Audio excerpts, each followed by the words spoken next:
Final Fantasy Randomizer fans, and welcome to an impromptu Wednesday night Irongol Hardcore Rumble. My name is Luffy. I'm joined in the booth tonight by Shoombobby. Shoombobby, how you doing tonight, buddy? Oh, I'm doing well. How are you, sir? I'm doing just fine. We just decided to jump on in here together to have a little bit of fun and watch four racers go at it. We got Chanigan, Poppadux, Tetron, and Velik all on the restream tonight. And we got a few more people off stream that are going to be running this as well. I think we're 7 deep tonight, if I'm not mistaken. That's what it looks like here. Yeah. Nice. So we got some fun flags for us to go tonight. We'll talk about those in a second as I'm going to drop to get on our runners. Yeah. So I'm real intrigued to see that everybody has chosen a very similar party comp here, taking 3 of these on stream with a thief. I don't see the encounter rate being so high, but I am growing very partial to the thief. So I'm hoping to see that comes into play as a good choice for them. But yeah, pretty standard across the board. Yeah, I can confirm your love for the thief, my buddy, because you, sir, are my co-op tag team partner, and we've been running thief quite consistently when it comes to our practices. So, can confirm, thief good. Yeah, that is true. All right, I'm excited. It should be getting started any moment now. Mm-hmm.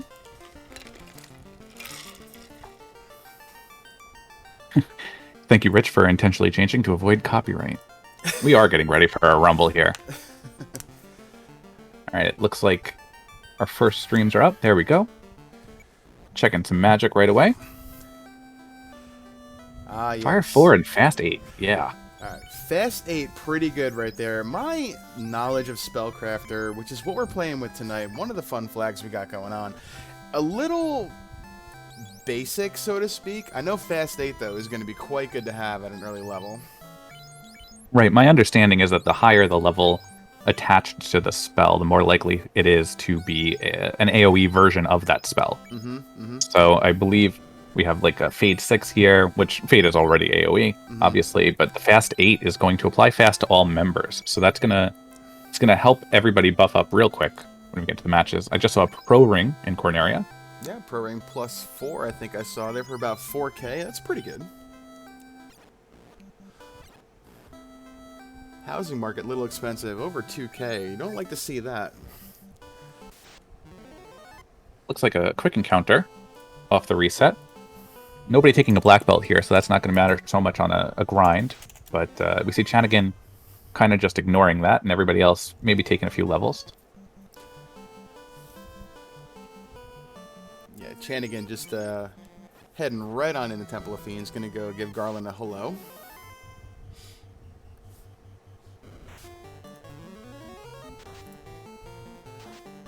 Joined also by Velik, and Poppadux and Tetron right behind them. Garland goes down without any real issues. Let's see what we have in our first items. A ship. That's going to be nice. Why is that going to be nice for us, Luffy? Oh, well, I mean, we're going to see some fun stuff. If you guys haven't been checking out any of these recent co-op flags, which has got some of this incorporated into it, you're going to have some fun here when you watch this this little cupcake fly around. Woo, here we go. We got Speedboat on tonight. One of my favorite little flags that the devs have put in recently that it's just a real good time. Ooh, and we have a Melmandized Provoca. It looks like the vampire decided to attack Bicky and his pirates.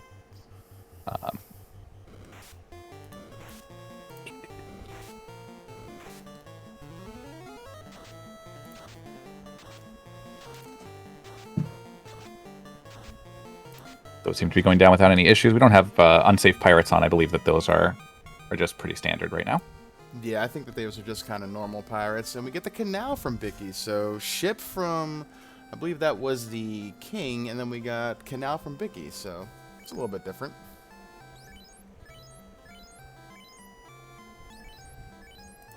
All the runners doing pretty much the same thing here. Don't expect any route divergence early on. We've got some really easy items here. We want to check level 2 magic. Everybody taking some casters like this. Some good armor going up on Chanigan's side.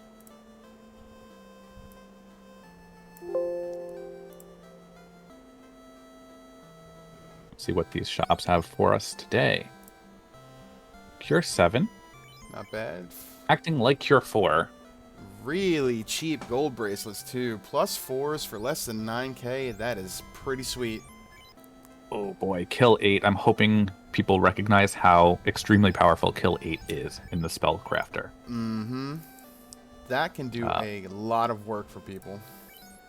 Yeah, being a non-elemental spell, it actually has no resist. So as long as you hit the power word threshold, you will guarantee that you can kill any enemy, including Chaos.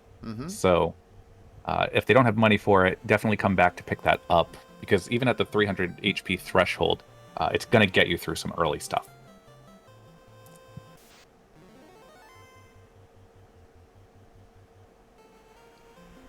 So Chanigan is already racing across the world here. We're going to see our first divergence, I think. I don't anticipate... Oh, well, with the tail, it seems like a good play, but we have a Hall of Dragons on as well. That is interesting right there. So we got a little Tiamat on the way to Bahamut. That's pretty fun. So I don't know if that was actually fixed in the version that they're running right now. I think the intention was that is supposed to be Tiamat 1, and it winds up actually being Tia 2, which is definitely a surprise, and it hurts. I'll put it that way. At level 2, we're certainly not taking on Tia. No, it's a little early for that. Even with that kill word, I don't think we can have that happen. I'm not sure what the threshold is. Let me check that out.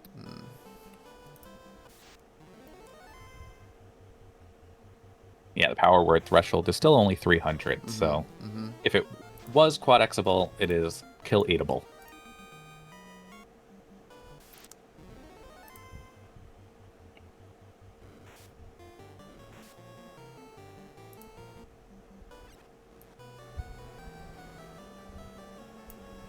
We've got some Machoya chest checks. Not too much going on there. We got 2 runners simultaneously going to Elfland. More magic to check out. Or not. We're just gonna... Never mind. Yeah, we're just gonna bypass magic right now, and we're just gonna go look at the shop and pick up some 10s, cry up how expensive houses are. Once the game gets going, I'm sure that they will find houses to be no problem here.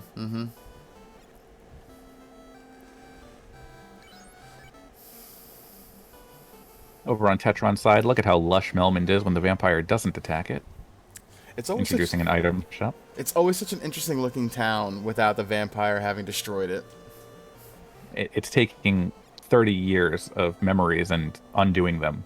It's very difficult. Alright, still no shop item for the incentive. So that's looking like Gaia or Onrak. And once they get the canoe, they can check actually both of these, because we have no floater.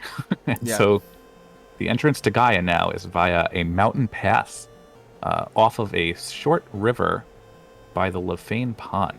So if that didn't make sense to you, it will once we start seeing people head up there, once they remember that they can. And Poppadux right there finding a relatively nice encounter right now with some zombie dragons. With this Fire 4 and this Fade, might get lucky and take down this 4-pack. Rock 1 not doing much here. That is a huge bonus to that, to Poppadux's party. Yep. We are going to have to hope that our runners can get out of this hallway once they get to Bahamut. I'm also not convinced that they remember they have to fight to get their promotion. We're about to find out. We'll see. See how Bahamut treats them, because this is not an easy fight sometimes.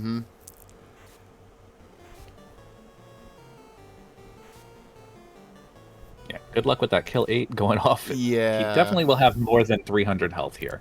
A buffed Bahamut is kind of like fighting a war mech or a fiend refight. Oh, big punch there. 422 damage down on the Black Mage. Yeah, unfortunate Poppadux loses those levels. That Tia, it looks like it's off the reset. Yeah, it might be worth going into Bahamut for the horde behind him. I don't recall if Cardia is incentivized. It is, and that is huge. Yep. Yeah. Other runners that aren't used to these flags may neglect checking because of the they don't want to get into the fight, but not realizing that those treasures are there. Free gold +4 and a free heal 3 helmet as well. That's pretty good find there for Chanigan, and of course the canoe, which is very important. Ooh, and I'm gonna guess that forgot that it's gonna have to fight also.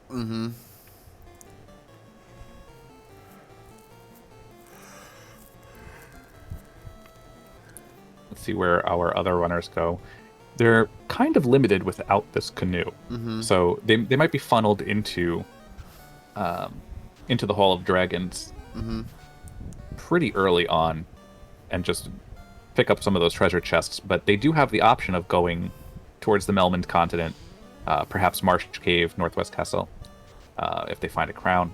Forgot Florin entrance isn't on, so everything should look pretty standard vanilla. And we got Ailmark in chat pointing out the oh boy heal 3. That's my mistake too. Heal 3 Spellcrafter, heal 3 not so good this time around. Right, with the scaling on Spellcrafter is now from 1 to 8 instead of from 1 to 3. So, or 1 to 4 in some cases. So it throws you for a loop sometimes. Alright, Chanigan gonna reset out of there too. Yeah, but I think that means that he reset without that canoe and doesn't recognize that he doesn't have it. Yeah, he'll find out pretty soon though, unfortunately. But there we go. Yep, okay. Oh, maybe taking the dragon fight? If we can run into those zombie dragons again, this might not be a bad play. Red dragons, though, not so much with fire. Yeah, they're going to hit really hard, too.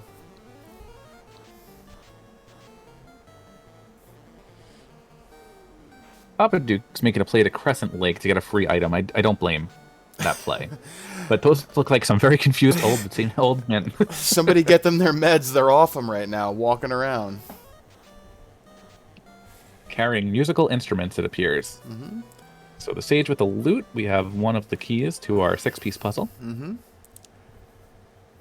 Frost dragons, this might be a little more favorable for Chanigan here.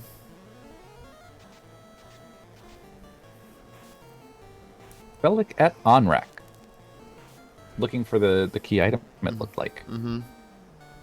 But without that canoe, we're not going to be able to check Caravan or Gaia, which is where it appears to be.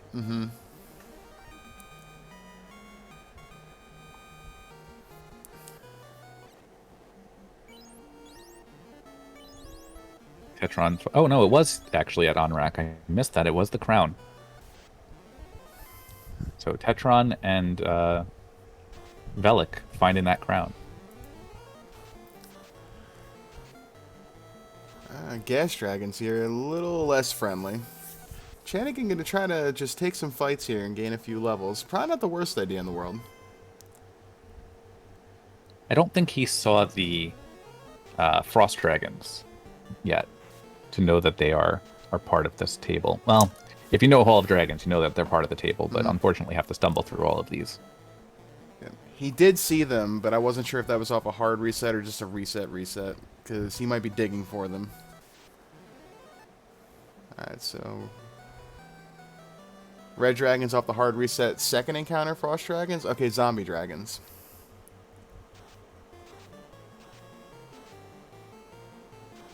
So Velik making a quick check at Dwarf Cave for an ice shield. Nice pickup. And we have extended open on, so Velik's going to walk down to Northwest Castle from there. And I think I saw a Velik at level 13 on at least one of his light warriors, if I'm not mistaken. That's some pretty early level lead.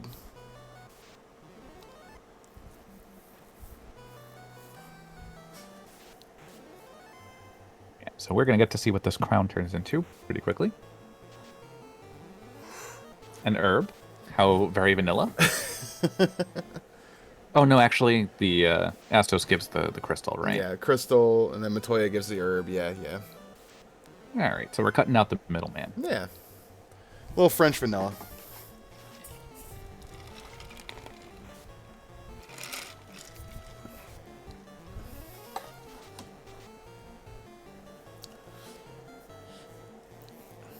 My only concern at this point with having gone that route, right, is that you start making a lot of progress and then you're like, but wait a second, where can I go now? I've just exhausted all of these key items without recognizing the canoe was in the Dragon's Hoard. Yep, and the only person that knows that there is Chanigan. Poppadux back in there, gonna try his luck at Bahamut again. Has Meteor 7, so that's going to be pretty effective here. We might actually see a promotion. There it is. All right, not it's bad. It's going to be 20k XP, I think. Around that, yeah. And Poppadux will be rewarded not just with promoted classes, but we know that canoe's there.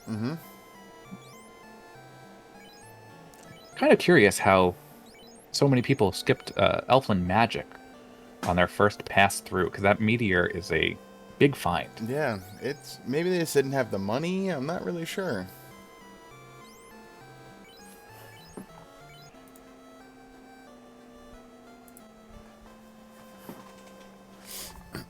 Life 4 exit. Looks like we've got good use case for these white and black mages. Yeah, a lot of utility there. We got warp as well, so pretty good. Pretty good utility magic for both mage classes.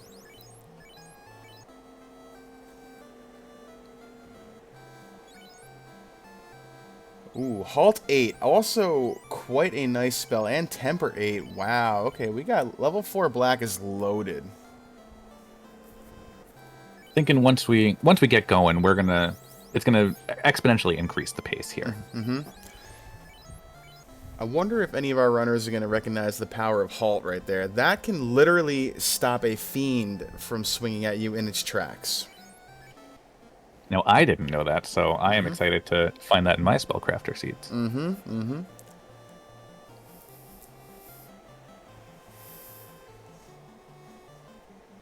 let's see. Where are we going now? We've got, again, more hallway dives through the Hall of Dragons. On Velik's side, we're going back down to the northern continent, it looks like. Perhaps also taking on the Dragon King.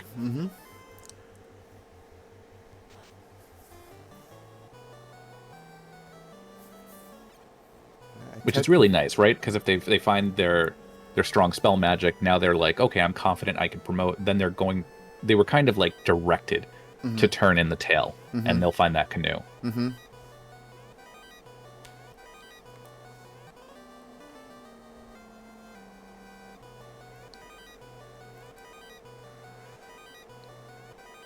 Chanigan doesn't appear as confident this time. Looks like just going to grab that canoe, the gold bracelet, and get out.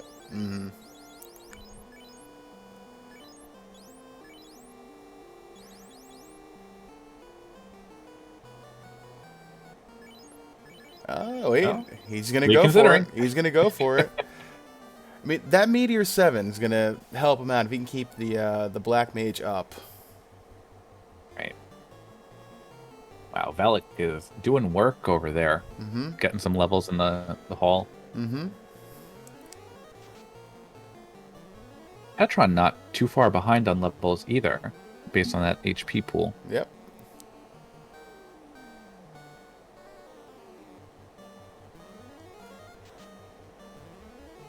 Curious to see where people go once they have the canoe. Because without a floater, right, taking the volcano and ice isn't as much of a bait. Because you're going to have to navigate there via the river pathways anyway. Yep.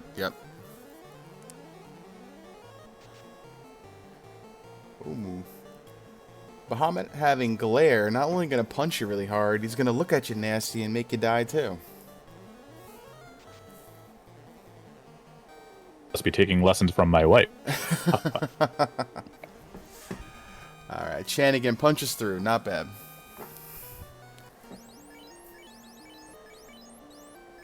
So I take back what I was last saying. Volcano is kind of a bait here unless you're going straight down to carry, which probably inadvisable at this point. Ice Cave, however, does appear to be incentivized.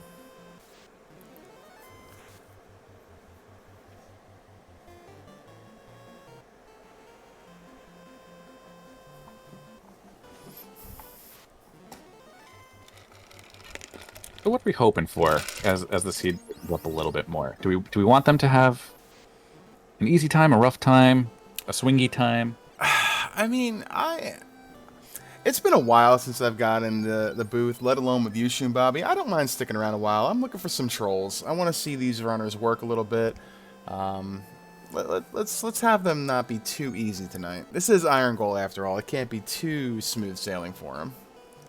Right, they're gonna get complacent with that Meteor 7, thinking it's gonna tear through everything. They're gonna find out, hopefully in Topher, perhaps there's a little bit of a wall there. Yep. But that fast and temper rolling so high that might allow them to punch through a little bit earlier than they otherwise would. Yeah, the temper 8 and the fast. I mean, they're gonna get full party AoEs of fast and temper just from single cast, which is gonna be really nice if they have a couple of melees that are swinging some good weapons. Who came up with these flags? I believe Tetron proposed the original set of them. I don't know if there were any tweaks to that. I think there may have been a few. This went back and forth just a little bit, but I believe most of what Tetron came up with stuck. So, yeah, credit to him. These look kind of fun. And there's going to be a pretty nice surprise at the end, so I hope you all stick around. Mm-hmm.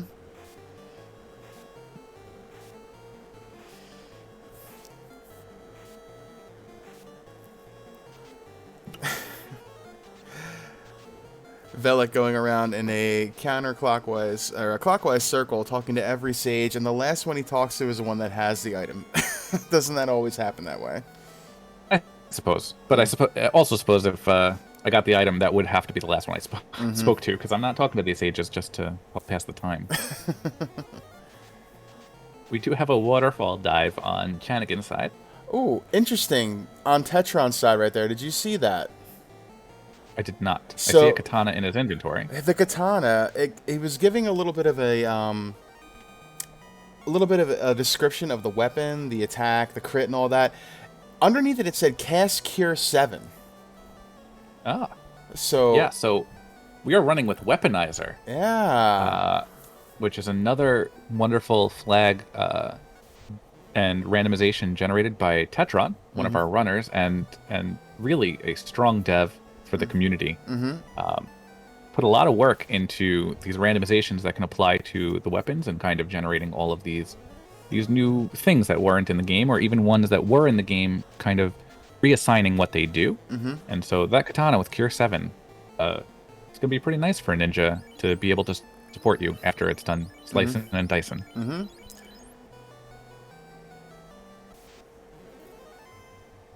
Chanigan appears to be a little frustrated with the waterfall. I see that they went with proc gen. Yeah, so probably one of my least favorite flags as well is proc gen waterfall. It drives me pretty crazy because I like my normal path. I like my normal steps. Stop it. Honestly, I just go up and to the left, and that has worked out more times than not. And yet here we have a to the right.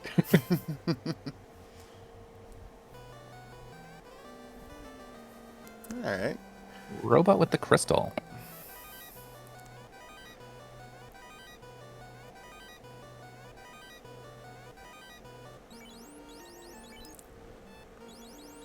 Saracen pointing out that the Sky Maze has been coming up, the procedurally generated Sky Maze. I actually haven't run with that flag personally.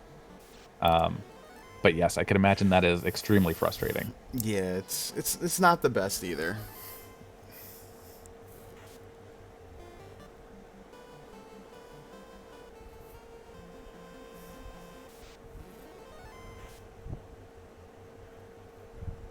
Poppadux finding the TNT there in Ice Cave, and ooh, okay, here we go.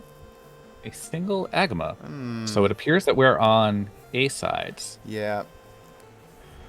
Oh, and they have less than 300 HP. That is some pretty handy information to have. Not the best location for that trap tile, but I mean, you could do worse, and you do know it's there. I'm not sure that any of these parties are really going to be looking for trap tiles necessarily. I don't know if anybody took a black belt off stream. That one doesn't seem to be super worthwhile anyway, right? Especially with the Hall of Dragons there. If you can find something off the hard reset, I don't recall which fight it was off the hard reset, but I think that might be a little bit more lucrative. I think if I had to venture a guess, it was red dragons off of the hard reset, and then either blue dragons or zombie dragons second. Then again, I wasn't the one resetting or hard resetting, so can't 100% confirm that. But it seemed like red dragons were showing up in the first fights more often than not. So, Poppadux here making a proximity play to Volcano. I don't know how I feel about this. On the one hand, I do believe that he will be able to take down Carry if he really wants to. Mm-hmm. I'm worried that he might fall into the armory bait. Mm.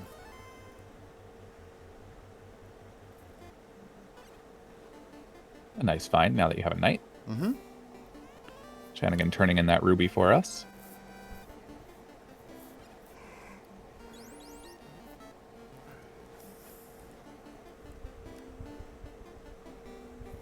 Tetron's lost somewhere at sea. I have no idea where he is, but hopefully he does. I think he's just west right there of... that wasn't Ordeals, was it? I'm not sure. Chanigan rewarded with turning in that ruby now, getting the key. Mm. So that's going to open some doors for him. Mm-hmm. Figuratively and literally. Ayo. Also gets us access to Sarda, which we otherwise wouldn't, because again, no floater. Mm-hmm. So, a Kube. Right. Required. Yeah, definitely paying dividends here.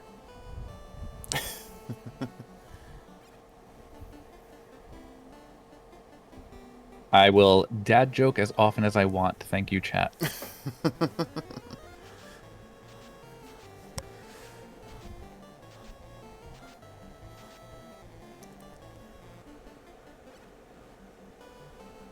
So I didn't notice any major pickups here in the armory, and that's why I was calling it a bait, because I think along the way you're looking for a decent weapon, but it doesn't need to have been found at this point. And I think that you're going to naturally stumble across it with some of these other locations having random chests, or deals being a very big one here. So Velik is going to show us what we have once we get through this pillar maze. Chanigan taking a death right there. I think that was either spiders or arachnids with Rock 6, and his party just... they took a nap.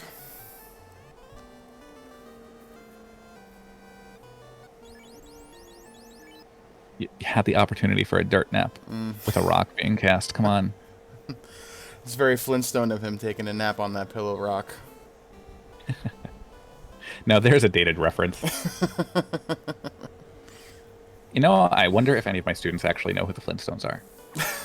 God. Do you know what I really miss? Flintstones Pops. The push pops. Oh, yeah, definitely. I used to love those as a kid. Yeah, and that's my problem, right? Like, I don't know if I loved them because I was a kid or if they were just that good and we only had them as kids. Yeah,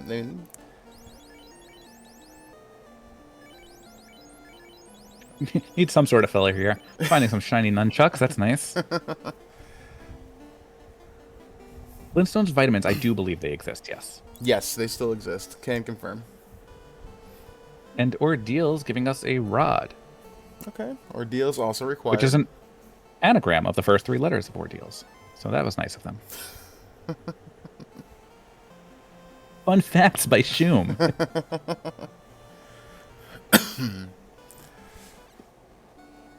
Speaking of things from childhood and nostalgia, you remember Ecto Cooler? Of course I do. Oh, the best high C flavor. Absolutely.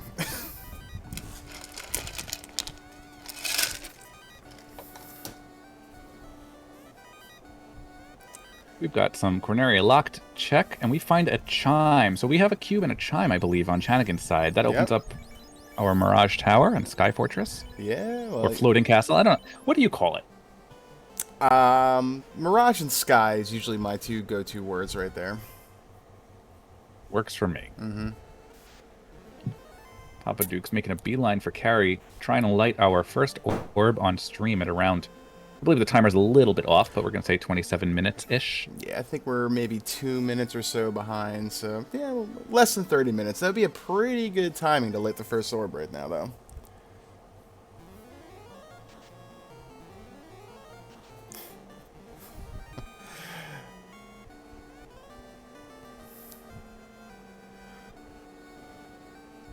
Ooh, arachnids also looks like we had lightning 4 over there too, so spiders are not pleasant. They rarely are. Mm-hmm. Occasionally I will find one in the house and say, you know what? You're taking care of some other stuff. But for the most part, in-game, not a fan of them. Agamas with damage poison also. Very much disincentivizing that trap tile. Oh yeah, for sure. Alright, so Tetron getting his promotion, getting his canoe.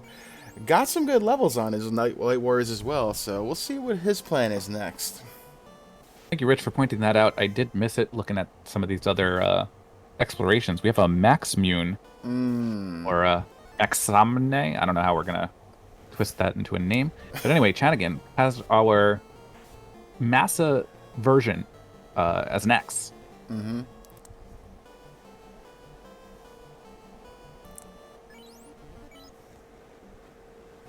So I believe even as an axe, it is equipable by any class, although it should have the stat lines of an axe, which is higher damage, lower hit, and reasonable crit, I believe.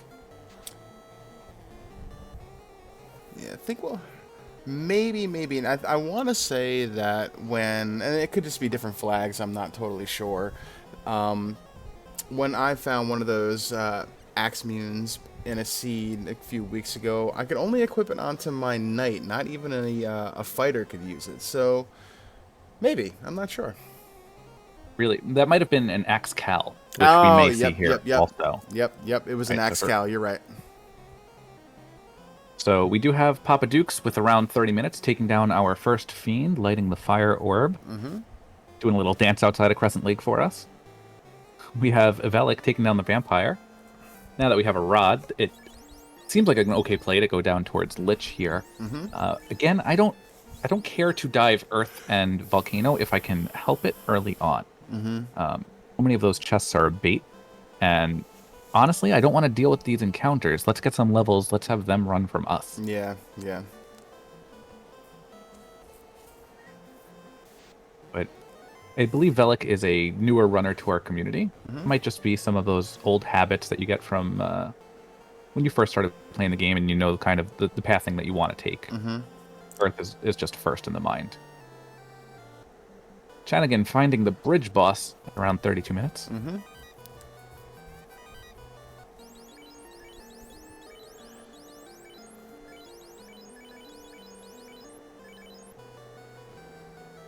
We have a wizard tile. So actually in that room, if we walked around the left side of those chests, we don't have to encounter any of those traps there. So those wizards kind of don't exist for us. Curious if Velik checks the additional 3 chests down in the lower left side, because we don't have any loose incentives here, right? So there's very disincentivized, in fact, to checking all of these chests. Yeah. Taking the northern path right there. Looks like he is just trying to go. And oh, this could be trouble. Yikes. Okay. Fire 4 Good use of casting instead of trying to run away here. Yep. I was also going to point out that we don't want Jat to watch this VOD because he'll have a little bit of a little tick here when he sees the walking around the top part of Earth 4. I was not going to call out the pathing, but my mind exactly went to Jat in my ear telling me that's not the way you walk. You know what? You can path however you want. When I get to that floor, Jat is in my mind the moment I step foot on it. Yep, can confirm that it's true. And I panic when it's horizontally flipped. Yeah, we've been playing with a lot of horizontally flipped dungeons lately, and it's been interesting, to say the least. Yeah, I'm looking forward to some of these Irongol matches getting some really crazy flags going. This is rather tame in the sense of Irongol, I believe. Spellcrafter, Weaponizer, those are some big curveballs that they're being thrown. But for the most part, this is a very vanillish kind of progression. I can't wait to see when people start making the proposals using some of these other flags, some of the stuff in beta.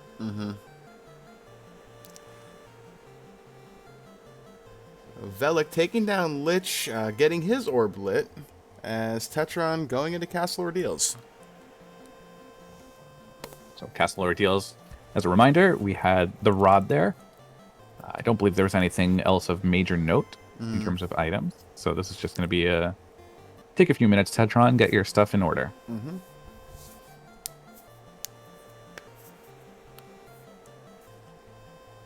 Chanigan going to take us up to Lefane and Gaia via this new river and mountain path. You will be able to turn in that bottle, too.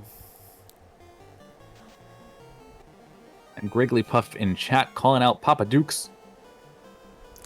Can't wait for that match.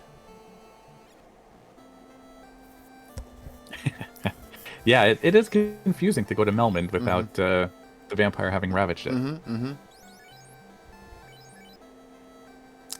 Level 7 magic right there. Nothing great.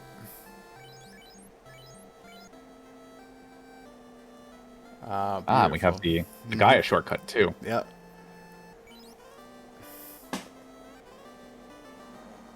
Oh, A slab. Wow, okay. That is a slap in the face by that fairy. Good thing we got ourselves a speedboat, because we're going to come back here a second time. That might be my least favorite item that the fairy can give me. Even if there's dud items, I'd rather 4 gold than getting a slab from the fairy. Yeah, I'm a big fan of making trips to Onrak and Gaia Continent once and once only, so having to make a double dip that may or may not be required can be a little frustrating. Chanigan finding our good friend the blue dinosaur, but I don't believe that T-Rex was directly off of a reset, but that had about 600 health. That is a something maybe you look for off the hard reset just to pick up a few levels before jumping into Mirage. Oh, we got sandwiches here too, so Desert being pretty kind with encounters so far. Meteor not going to do much here because Earth Elemental, I believe the sandworms resist that. Oh, and then this... Alright, Kylo's. That's gross fight right there. Reminding us why the Saturday night matches are hardcore.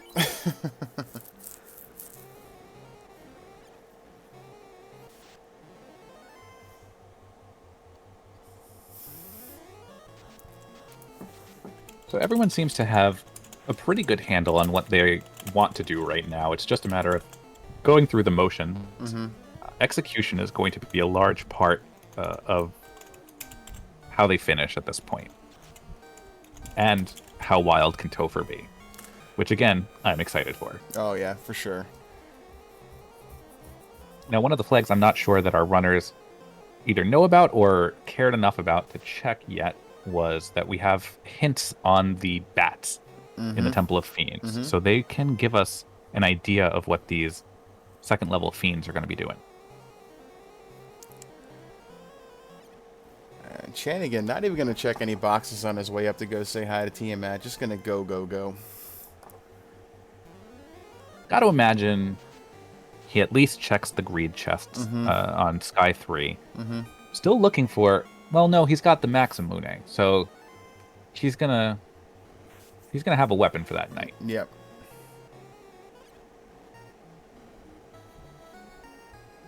And not even gonna check Sky 1 here. That's a floor that I like to really kind of poke around on if I'm looking for something, but he's just going. Yeah, he's got his endgame weapon. I believe that he's found some opal gear. Defense. Was that casting Roost? I didn't see if that was maintaining Roost. I saw a few elemental resistances or something on there, but I did not happen to notice if it was Ruse on the bottom. He was kind of fast. So one of those other flags, if the runners aren't confident and looking quickly, that's nice to have, is that we have chest information up, so that when we loot an item, we know what the stats are, instead of having to guess at it or go through the menu to equip it and find out how it adjusts. really a ton of quality of life stuff that has entered the randomizer. I've only been here for about a year at this point, and this game is just vastly different than the one that I stepped into a year ago. Yep, I agree. I joined about a year ago myself, and the game is just every week it seems like our wonderful devs are coming up with something new to give us, or some of the little wrinkle that they're throwing in. So it's grown exponentially in the last year alone. It's crazy. And they're not just randomizations for the sake of randomizing. These are fun, thought out, well vetted flags. One of which here, as we just see on Chanigan's side, which has been around for a bit, is the required war mech. So war mech usually a very rare encounter on the Bridge of Destiny here. There is a flag toggled now where every party is going to have to fight this war mech to get access to Tia. Curious if Chanigan remembered that. Yeah. That's going to be a rough wipe. Oh, and fast too. Gross.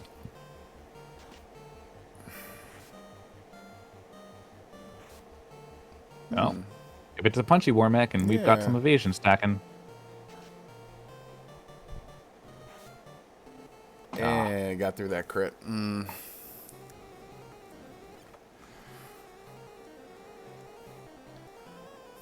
right, we had a little dip back in Provoca by Velik.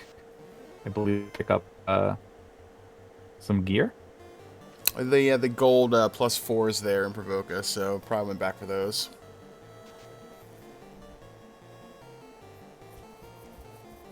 Velik does look to have one of the most leveled parties.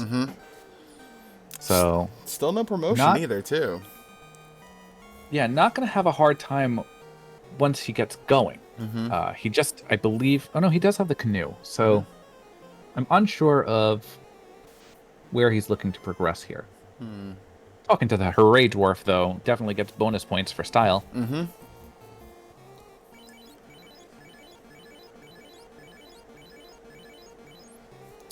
Okay. Looks like Tetron's on his way to lighting his first flag. So Ice Cave TNT turns into Oxyale.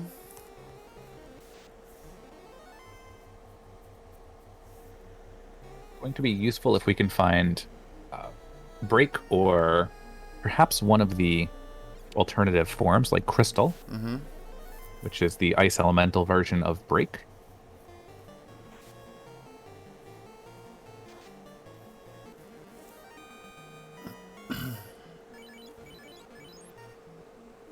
Ice 6 and Rub 7, nothing special there.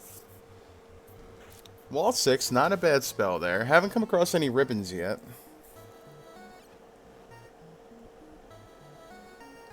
With the current scaling on the bosses, I'm not convinced that any of the runners are going to necessarily need a ribbon. We'll see how turn order goes.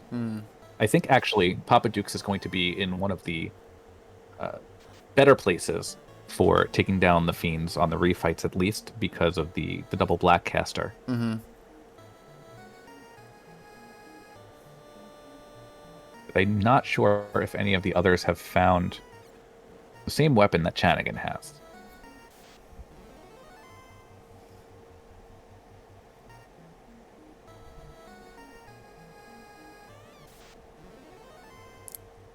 Tetron getting some big swings on Kelly. I think a kill 8 probably works here at this point. Not if you were dead. Sorry, Perry. Alright, Chanigan pulling Warmech for a second time, getting off the fast and the invis.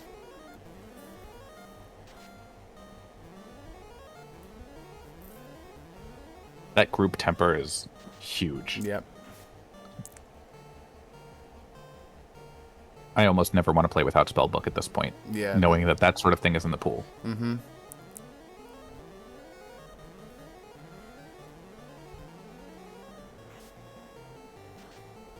There we go. There we go. Yep. 5 hits, 917. Warmech, just a pile of bolts on the ground. That was huge. Tiamat seeming kind of tame in comparison, I'm sure. We've got Poppadux almost at Kraken. Sorry. Hard habit to break. Tiamat back rowing that Black Mage before he can get a cast of Fast off, but doing some damage here with that Max Moon.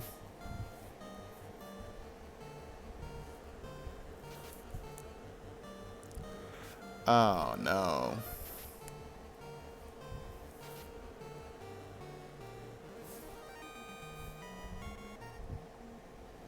We're going to hope that Bash, Bang, and Boom are going to Bash, Bang, and Boom their way through this squid. Yeah, I mean, you hate to see Toxic come out and take down your life caster of all people. Like, that's just RNG gonna RNG sometimes.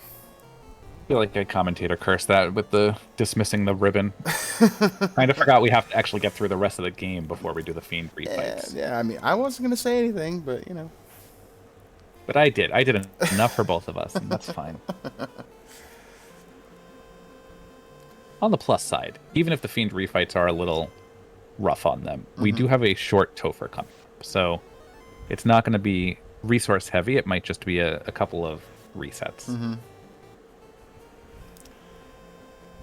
So Velik has two spells that I haven't seen many other people use so far, as Kelly throws out Damage Poison. I see Holy 8 and Rot 7. Wow, that is a huge hit from Rot 7. I don't know what... Is that Earth Elemental at that point? I mean, I think it might be, but like I said earlier... Could be Death Elemental? I don't know. Yeah. I know Crosis or whatever is, but I haven't seen that one.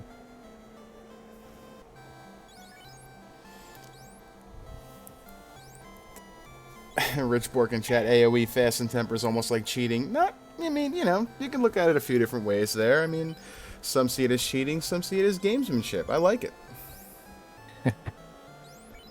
Alright, Bang getting the fast off. Bash trying to do Bash thing. 6 hits, 205. So the hits come out. It's not a very evasive Kraken, but it is an absorbent one. Meteor not doing much. We're up to about 670 health at this point. 750. Okay, Bash can take a hit. 255, a little over a K. We should be taking down Kraken here. I don't see any major issues. Yeah, I think he should be just a matter of time here before he gets through, and there it is. There we go. So the water orb lit up. So now we've officially lit all the orbs, just not on any one runner. Yep. And with that, Poppadux tying Velik for the orb lead right now. Tetron and Chanigan, one orb lit as well. Chanigan, I don't anticipate having any problems down in Volcano. That'll be about a 1.5 minute trek down. Tetron about to find his TNT, which will lead him to the Oxyel, right? Yep, that is correct. Chanigan still needs to go to Ordeals to get his rod, though, too. So he's hitting the gas here pretty good. Going to get a couple orbs lit, but still needs 2 key items, which we know where they are, but he does not.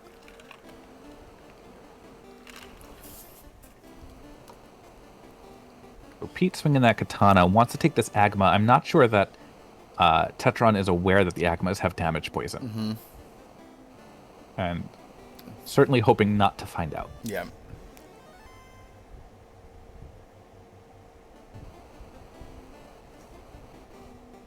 Wouldn't be opposed to exiting right now. Oh, taking a couple of levels.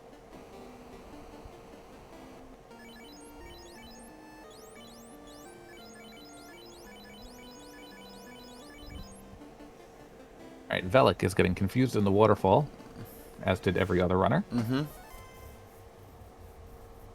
We've got a carry pull up on Chanigan's side. I don't know that we need to cast this one. This is be pretty straightforward.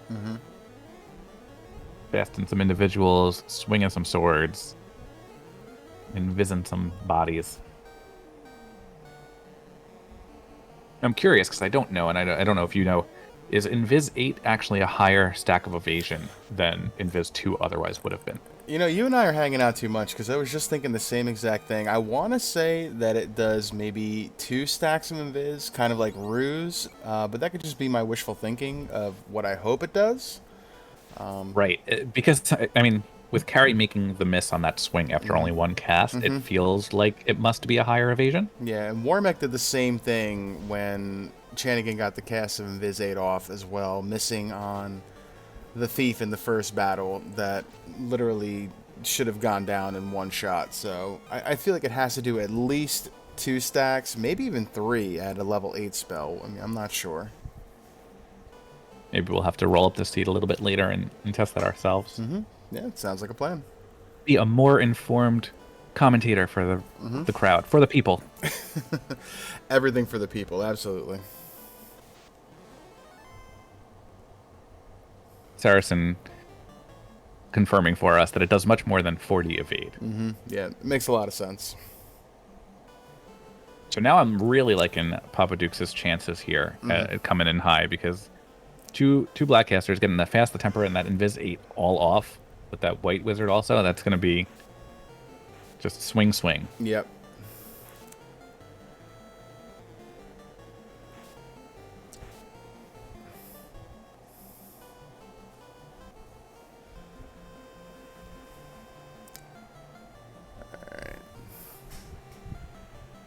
So there is a resource to look at for the Spellcaster FAQ.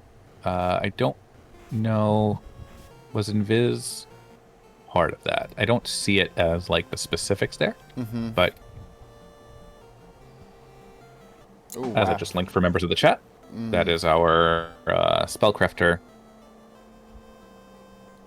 resource on our Final Fantasy Randomizer.com page. So if you're enjoying what you're seeing and you want to get into the randomizer, it doesn't have to be an Irongol hardcore title match or Rumble or whatever this is.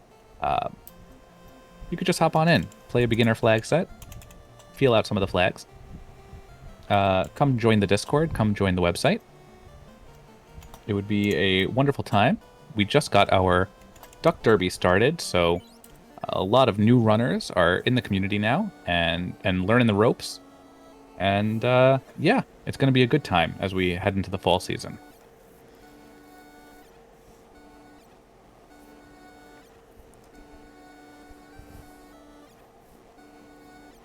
So we have Tetron making his way through Earth.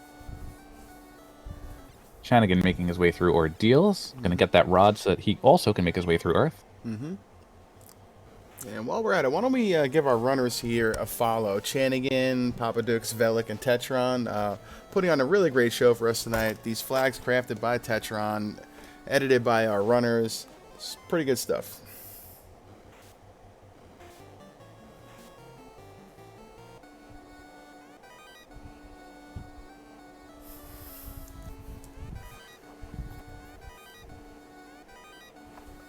Double shout out to Ale Markin as well for posting the Spellcrafter FAQ in the chat, and also saying that he believes that Invis 8 does 172 on the stack of a normal 40 Invis. So that's literally 4 casts of Invis right off the get. That's awesome.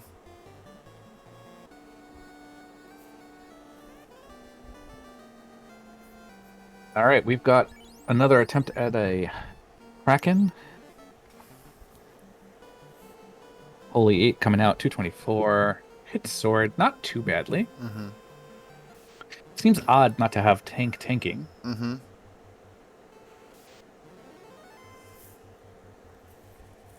Stun touch, didn't see that before. No.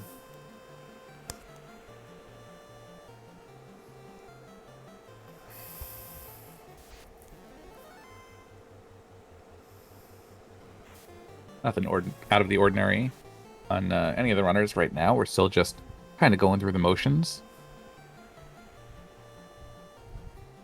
Did Chanigan have a chance to turn in that slab, I imagine? Probably going to do it right now.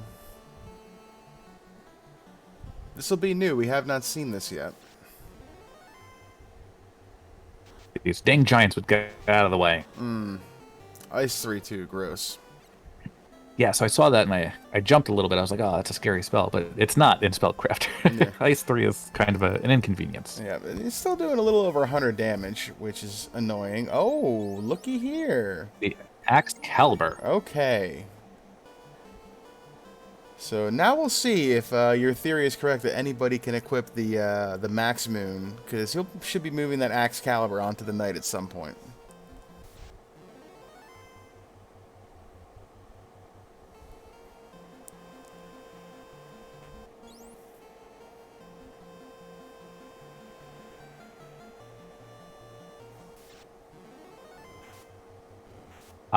and we are reminded by our tracker, thank you, Professor Renderer, that the thief has the bonus applied to the class that the thief can equip an Xcal. Oh, so okay. the Xcal is a good thief item. I'm not sure that our runners remember that either. Yeah, that's a really good point. It's not one that I really stick with in my mind.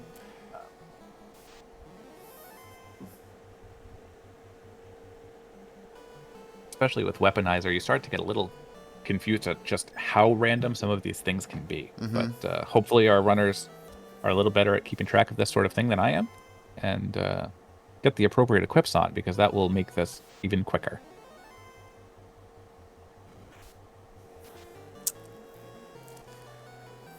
So very quietly, Velik has 3 orbs lit as well. Still needs to grab a few more key items though. Missing that cube, missing that chime, and the key.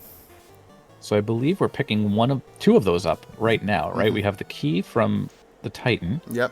Sarda's going to give us the cube, and then Velik is going to make their way over to Corneria Castle and find the other piece to Mirage, I believe.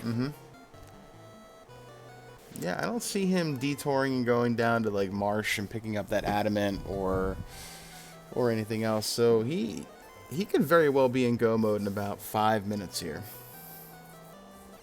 Not even all, actually.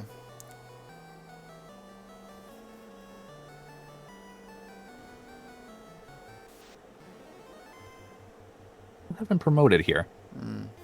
So may want to take another detour to Cardia to do that.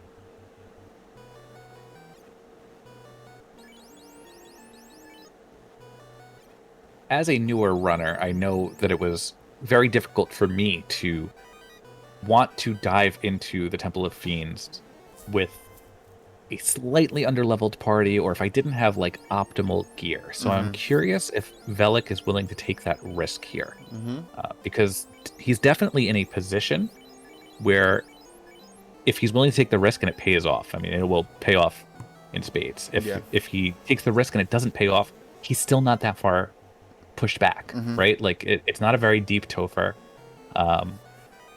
You're going to have the opportunity to get around the world zoom on the speedboat. I think that Velik is in very good shape to do some limit testing here in his first group race. So I'm excited to see what happens there. Yeah, me too.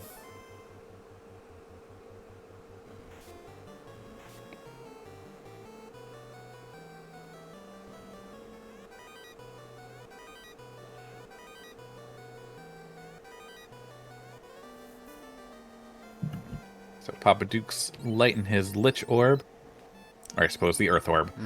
Chanigan getting his item out of the Ice Cave, instantly exiting. Runners know that they are pretty much, if they're in almost go mode, that the other runners are probably in the same position. And Velik about to grab his chime. Gonna be in go mode, and Chanigan, once he turns in that TNT to Narek, gonna be in go mode as well.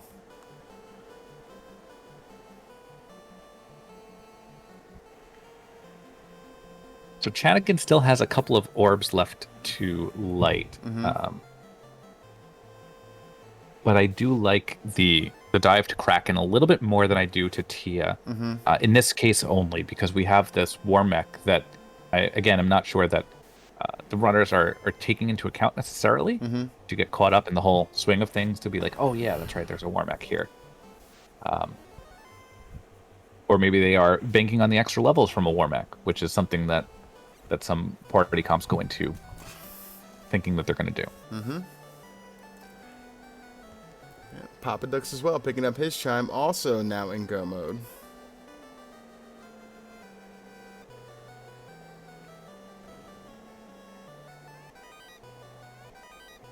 Chanigan in go mode, but also going to loot the dwarves.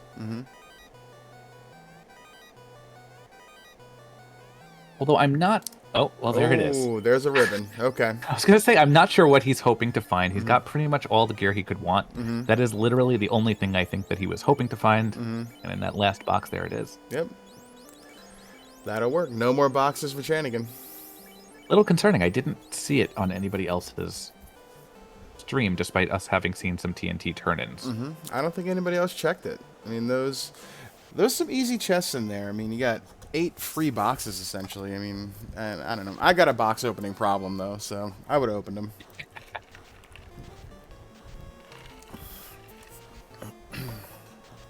Yeah, it has taken me a lot of effort to not open as many chests as I used to. Mm-hmm.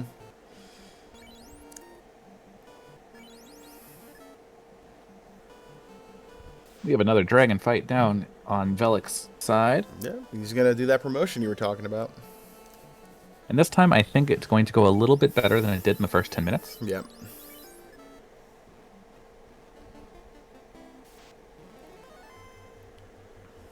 So while Velik had the Go mode item set, wants this promotion, wants some of the either spells or gear that it comes with, Poppadux taking advantage of his ability to be in Go mode and just going, I think he already did promote, yeah. Yep, he did. So, just trying to end this game now. At around the 60-minute mark, this is about where you want to be in a flag set like this. Very, very doable in 65, 70 minutes. Yep. So, it's going to be a very interesting endgame here, too. Chanigan with the weapon advantage compared to the other runners right here with that Axe Moon and the Max Moon. Or the Axe Caliber and the Max Moon. And Poppadux not swinging any really great weapons, but has that double Blackcaster. So can get off those double Tempers fast and the Invis. And I think Velik still has a slight bit of a level lead, so, you know. And then you got Tetron over here just chugging along also with some good levels with 2 orbs lit, about to get his 3rd once he goes through Onrak right here. This is a pretty good race we got going on. Yeah, this honestly should be anybody's game. I'm like super excited for this Topher though. Yeah, me too. Couple nice surprises waiting for our runners here that we're not going to spoil for our audience. It's going to be pretty good.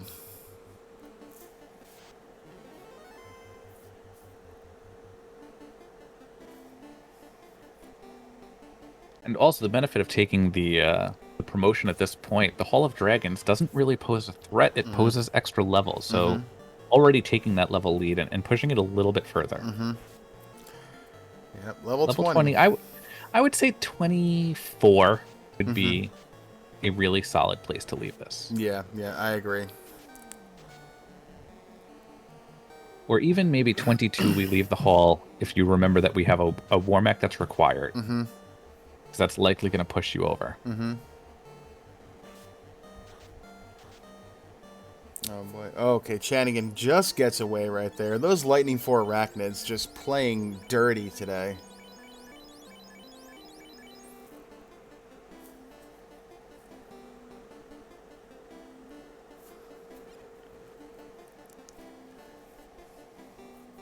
What else we got going on?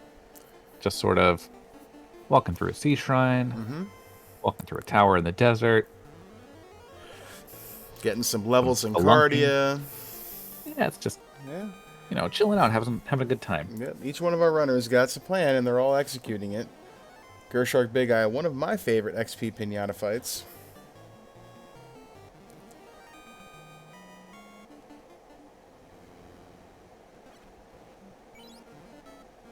Whiz-vamps are usually something that I would concern myself with before going into the Temple of Fiends, trying to figure out, is this going to be a reasonable Skyflow or not? But with a short Topher, we don't really have to worry about that. I don't believe that they've enabled Chaos Floor encounters. Although that is quite the flag to find out that Chaos Floor can have some fights along the way. Yeah, that can be pretty nasty. I don't love the weapon that Poppadux is swinging right now still. He hasn't come across any of those great weapons that Chanigan's found, so let's see how he does against this Warmech. It might be a little difficult to punch through. You throw a couple of Temper 8s out there. That White Wizard can be swinging an Iron Hammer and punch through a Warmech. True. Wouldn't advise it, but could probably happen. Yeah.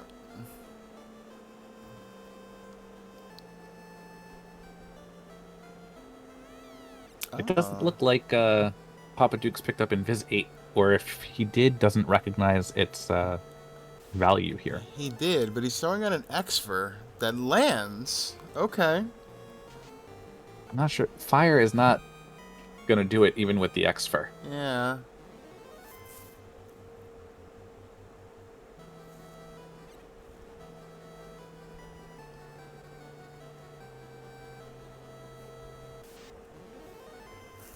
Fade coming out for 60. Holy for 120. Didn't see what the Rot hit for. 220 and change, I think.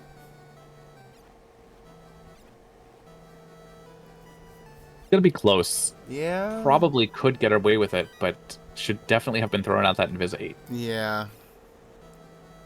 Okay. It works. Not the 2 that you want to be gaining the levels, though. Mm-hmm.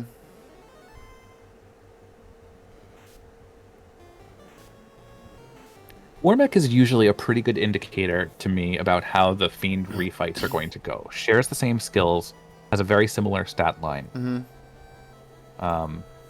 So if I have trouble with a Warmech along the way, that's kind of like the red flags going off. Maybe I should be looking for a better item, looking for a different strategy here. In general, I think I try to go with either I'm just hitting it hardcore and we're just swinging and buffing everything and just going all out, or your first turn invising. And if you're not confident in your weapon, I think first turn invis has to be the strategy here. Yep, I agree. Especially this Invis 8, which is going to put in quite a bit of work. We've got 2 Krakens on screen.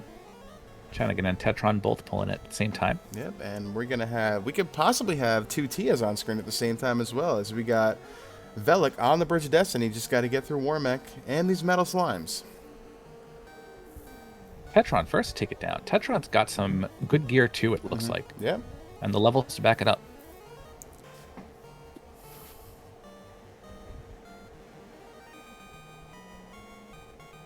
Alright, so 3 orbs for Tetron and 3 orbs for Chanigan. We have similar problems over on Velik's side, although that Invis cast does get off. Yep, that's going to help a lot. First turn Meteor.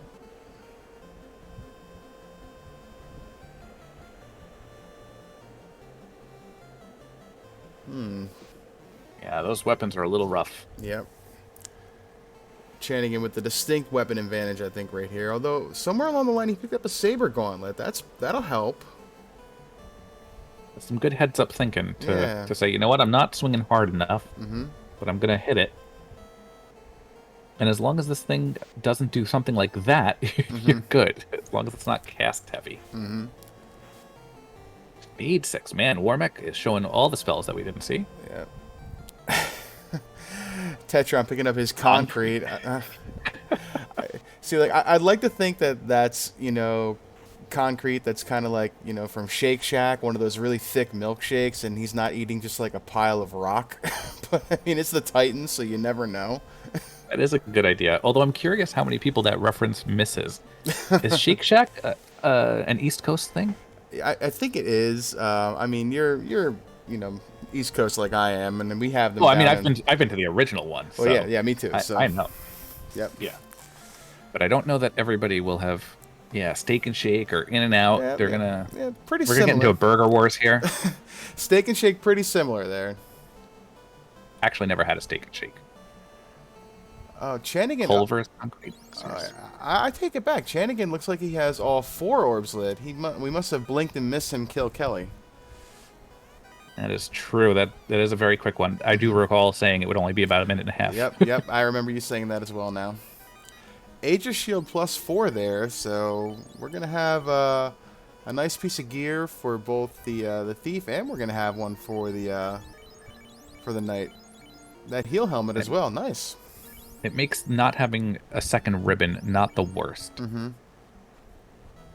Interesting choice to exit out and save. I guess doesn't want to have to go through looting all that again. Yeah.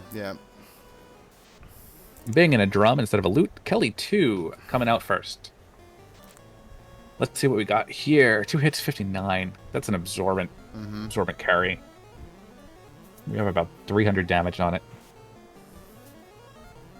Missing Soup. Swing, wait. We have another 635. All right, we got one more hit coming. Oh, one more reasonable hit. There we go. All right, so as Chanigan takes down Kelly 2, Poppadux on his tail, pulling Kelly 2. Into Tia. We've got double dragons in this direction. So I would argue that if we bounce out of Topher, we maybe just go the other way. Yeah, I mean, we'll see. Kraken, on the other side, though, always pauses a little concern with those 16 hits of chaos and splattering your light warriors all over the ground. And, okay, carry with nuclear, too. We did not see that from Chanigan, so if we bounce, I think you might be onto something. Yeah, I think we're only seeing it because Chanigan's got 2 people swinging while we only have 1 basher over there. But if we get multiple tempers off, I think Bash is going to swing harder and through things more quickly than Chanigan's team might. Bolt 6 and Meteor 7. Use your Cure 7s. Get them up. We don't need heal pots here. Okay. Don't you know that you're 1 boss behind? Alright, Chanigan punches his way through. Gonna head on down to Chaos.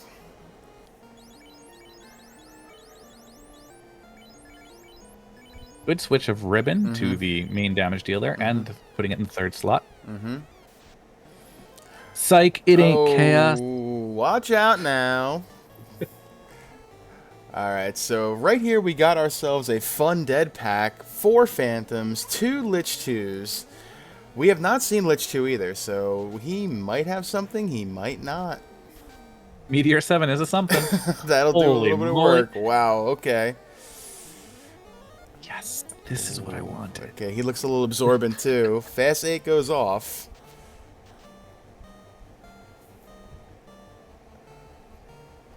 And Phantoms, just as a general note, are like probably the worst regular monster in the game. Yeah, 4 of them too that can just hit like a truck and the Invis 8 is going to definitely put in some work, but if Meteor 7 comes out again, they're in trouble. Yeah, yeah.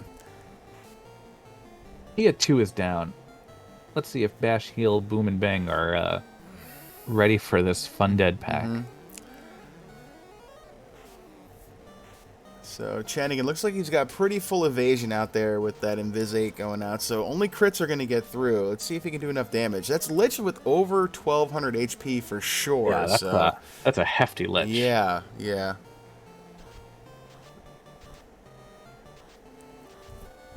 Okay, we got some Fade, some Invis. Interesting. We're considering, do we want to just AoE down the Phantoms? And I don't dislike that idea, except for the fact that if you have Invis 8 coming out, they're really not posing much of a threat. Our threat is the Lich here. Yeah, it seems like these Phantoms are just swinging, and that's it. So we don't got to worry about any skills or spells, it looks like. And 6 hits, 1200 damage. Big swing right there.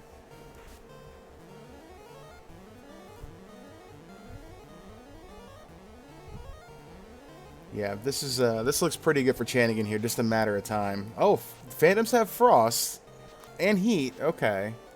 Yeah, but they had to go through about 7 flashes or whatever to get there. Temper 8 just keep coming out, buffing this knight. Poppadux getting bounced. It's gonna go somewhere else. It's the weapon difference right there that's gonna do him in a little bit.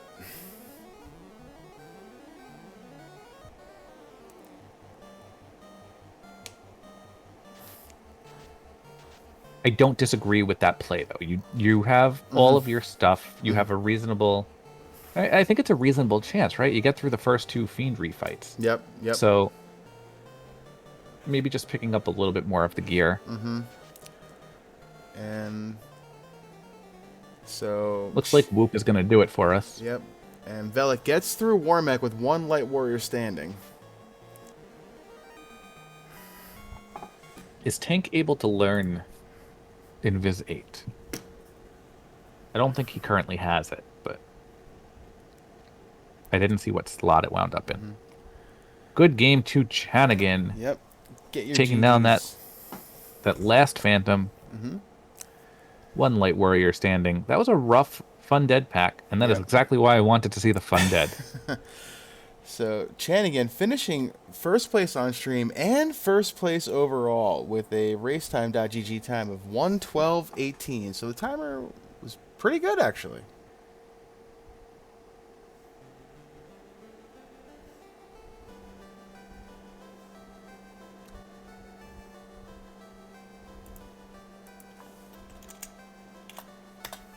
right, so we got some shopping over on Poppadux's end.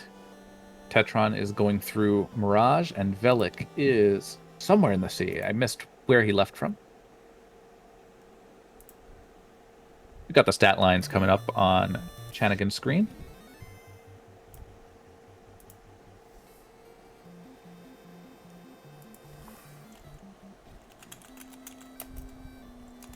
Tank doing some tank things. Looks like we're just west of Melmond continent.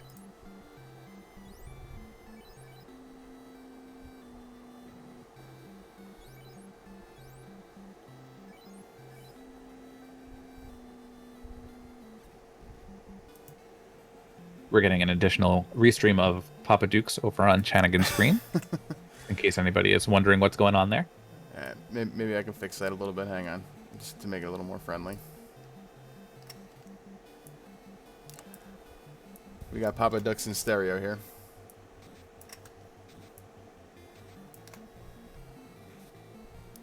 All right, we got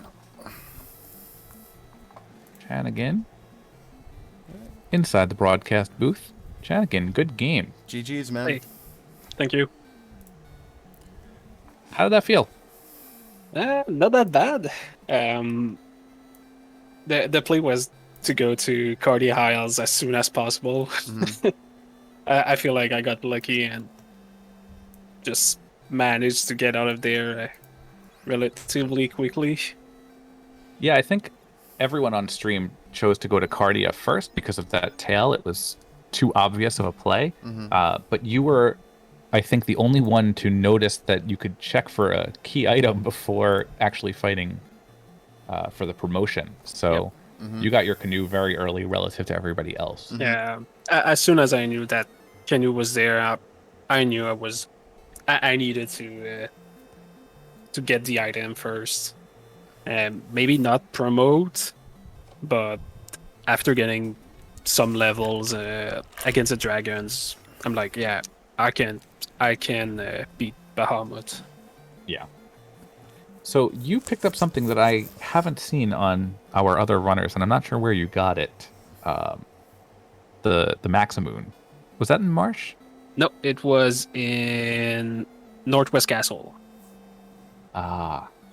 Very easy check, but one to definitely miss if you're looking at A-side tiles and not really on a black belt grind. You have very little incentive to go in there. Yeah. So congratulations on that play. Yeah, awesome. Yeah, that was probably one of my best play. Just finding this really early, Mm-hmm. and as soon as I found it, and I'm not grinding anywhere. I'm just going from point A to point B and flying through that seed.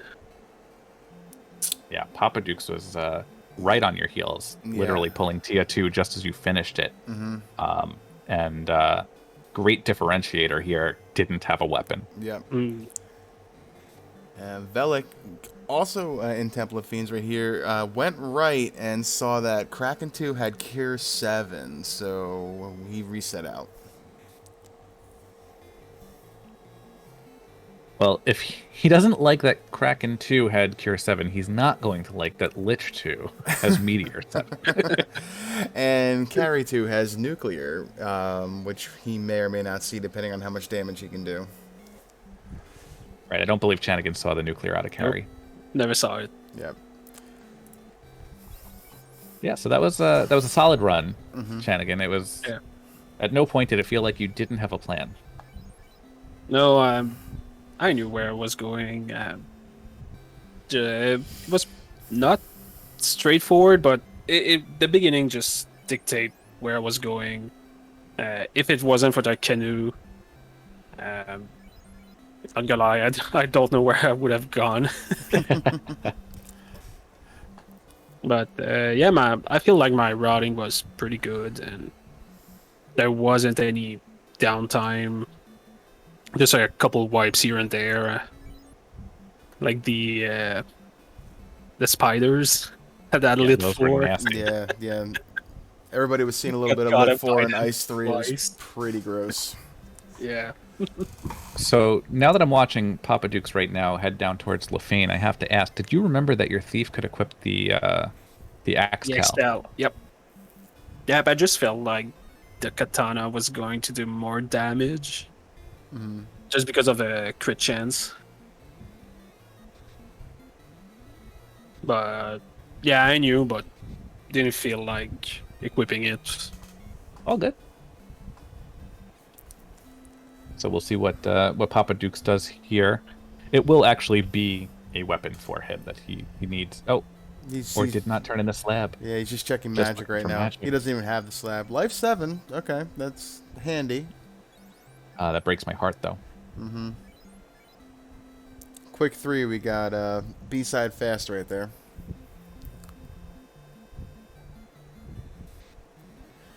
So Velik going down Kraken side.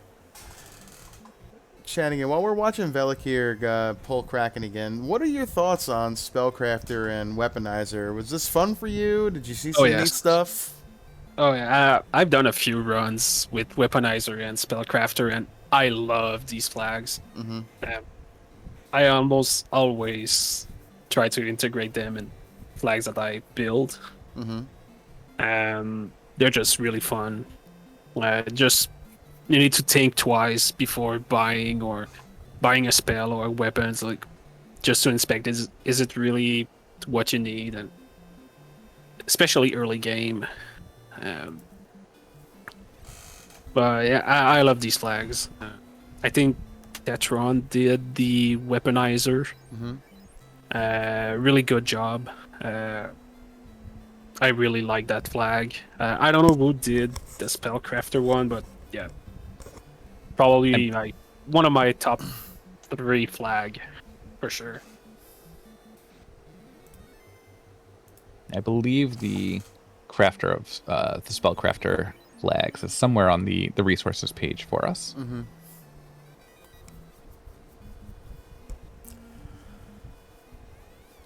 Alright, so Velik pulling Lich to getting a taste of what Lich 2 is going to have to offer, although they don't know that Fun Dead pack is waiting yet.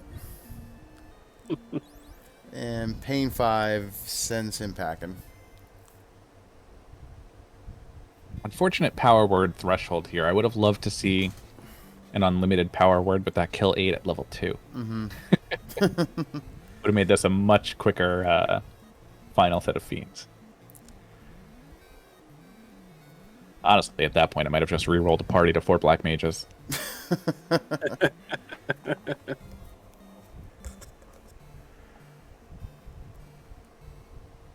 Alright, so Tetron working his way up to go see Tiamat as we got Poppadux and Velik here in Temple of Fiends working on their fiend refights.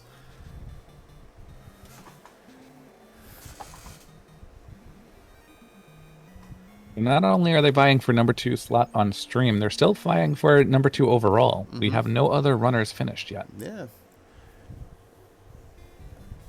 Yeah, Chanigan, your weapons that you had just made such a difference compared to the other runners here. I mean, Velik had a pretty decent level lead for the majority of the siege. Just kind of full party was in like the 20s, relatively fast compared to everybody else. He took a few more levels on some dragons on the way down to Bahamut after promoting again, but those weapons really just kind of set you apart than the other runners. They're just not swinging the kind of power that you had. Oh, it's a massa. What can I say? It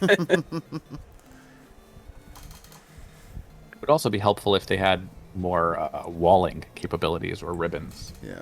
Also, I think we only saw 1 all game. Yep, Chanigan, the only other person to find a ribbon that we saw on stream there in the Dwarven Armory. So 2 quote-unquote out-of-the-way checks there. Northwest Castle Locked and Dwarf Locked paying off in the end. So take that in, people that don't like opening boxes.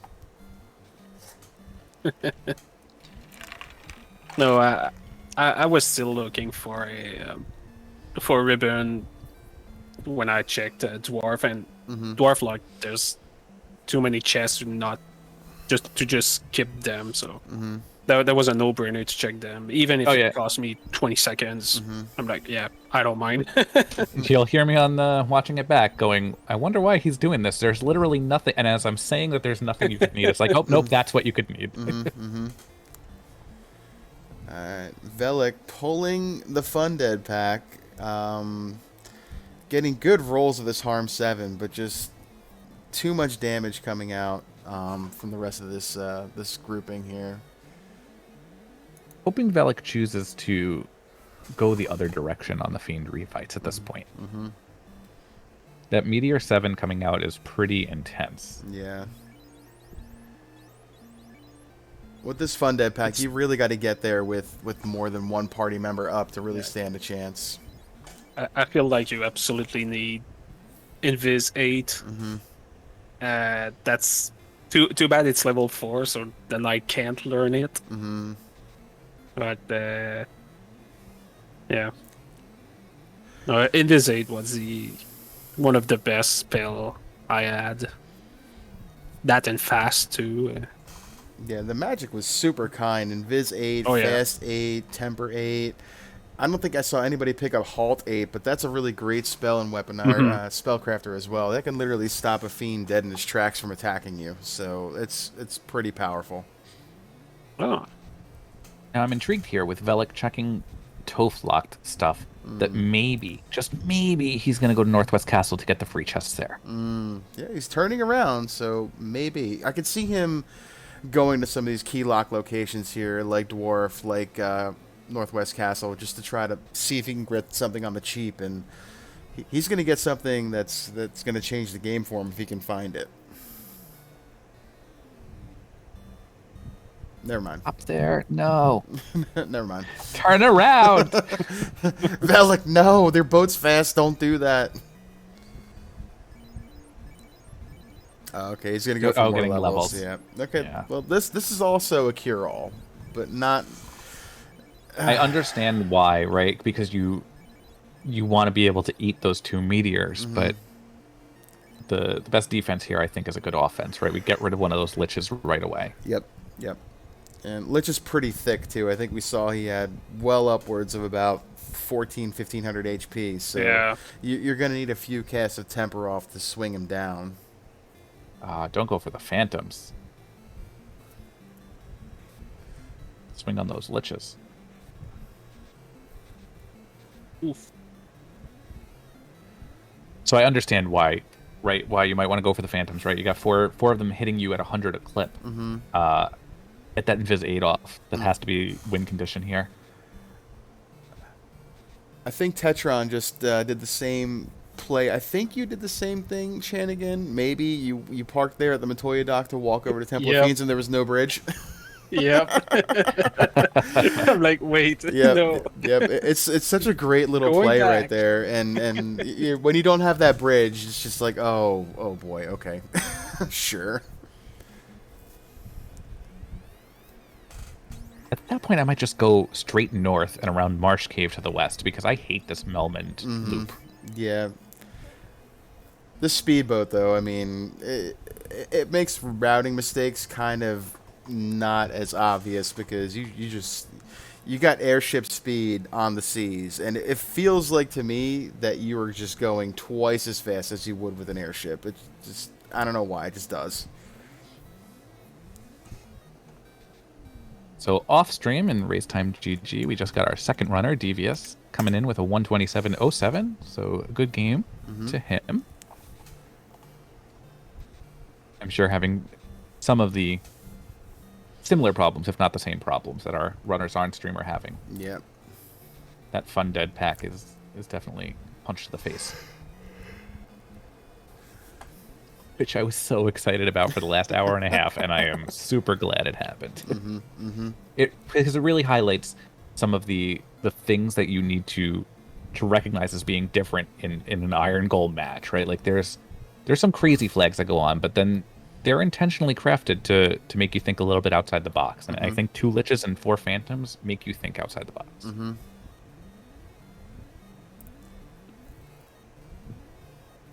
So now we have Tetron gearing up for his dive into Topher. So Topher being, again, the great equalizer here. Yeah, you want to check that. You want to find that Aegis Shield. Go for it. There it is. Yep. So Dragon +4, Aegis +4. This knight is geared up. Although it seems like the Aegis Shield only prevents poison, not earth. And I think that I would make a petition to cover earth in that. Certainly would help with the meteors.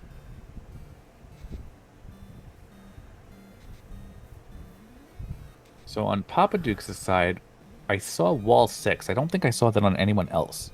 So if you can get that off, do we prioritize that over Invis 8? I mean, I feel like Invis 8 is, to Chanigan's point earlier, it's almost like a win condition right now. It just does so much for you with one cast. It turns these phantoms into just, you know, there's blocks. You know, yeah. If we don't get the wall off though, half the party's wiped, if not all of it. Yeah, That said, I think wall 6 probably applies to everybody, right? Yes, I believe so. Well, let's find out what Poppadux does right here. No roost stick or anything of that sort. All right, he's going to go the Invis 8 first. Wow. Yeah. Back rowing. Yeah. Isn't that the way it always happens? Gets the Invis 8 off, Okay. so that's going to be helpful. Chance. Yeah. That's huge damage. Yeah. Oh, boy. Okay. Yeah. See, there's my argument for wall. Yep. We can handle a couple of punches. Mm-hmm.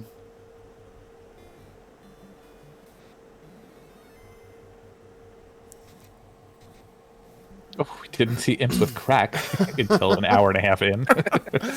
Oh, man. The things you see later on in the sea that you missed early on that just make you laugh a little bit, especially sitting where we are. So we got simultaneous Tias. Wasn't anything crazy. I don't recall there being something on Tia. I think Tia had like Bolt 6 and, you know, not much else. It's Lich that's the real roadblock here. Go figure. Which, never being the roadblock, it's about his time to shine. Yep.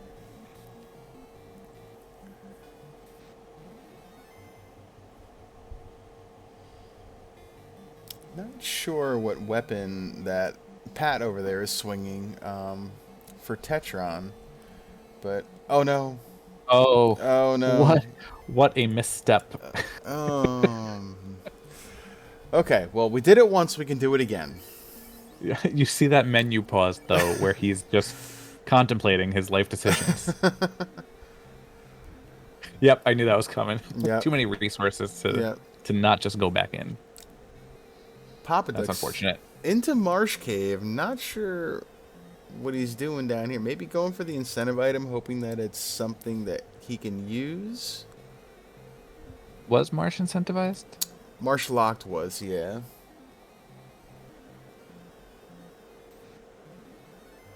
Papa, walk in front of the door. Save a step.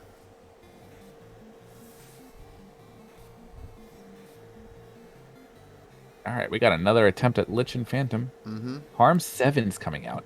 I'm not sure that that's going to take them down quickly enough. Wall 6 only being individual cast. Single target, okay. If he gets this off, though, you're going to feel pretty good about his chances to survive a meteor. Yeah. Yeah, that's huge. Yeah, it's a huge difference. Oh, and if we can get that Invis 8 off, too. That might be enough. Oh, boy. Those phantoms just... Whew. No, not Harm 7, Invis. Ah, so close. Oh, man. This Fun Dead pack is just... Rough. It is probably my least favorite of all of the alt final bosses. Like, I know Double Dragon can be excruciatingly brutal. Whack-A-Garland, I mean, to me, always just feels like it's a bit of a joke. But, I mean, Fun Dead is just... I hate it so much. I am enjoying all of the... Sorry, I'm not enjoying all the pain and torture. I'm enjoying all of the adjustments that each of our runners are making and identifying. I do wish Papa would just step into that castle, though. Yeah, I mean, he's making all these turn-ins. He's a Dwarven Armory and a Northwest Castle check away from probably being able to punch his way through.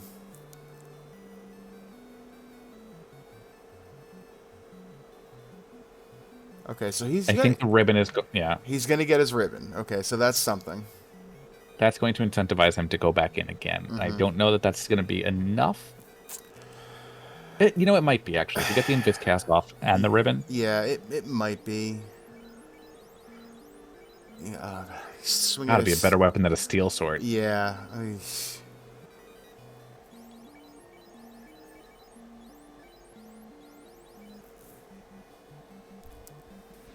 Oh no, probably just pick up his boat, but just go a little farther. Just go a little farther. Go. Step into it. No!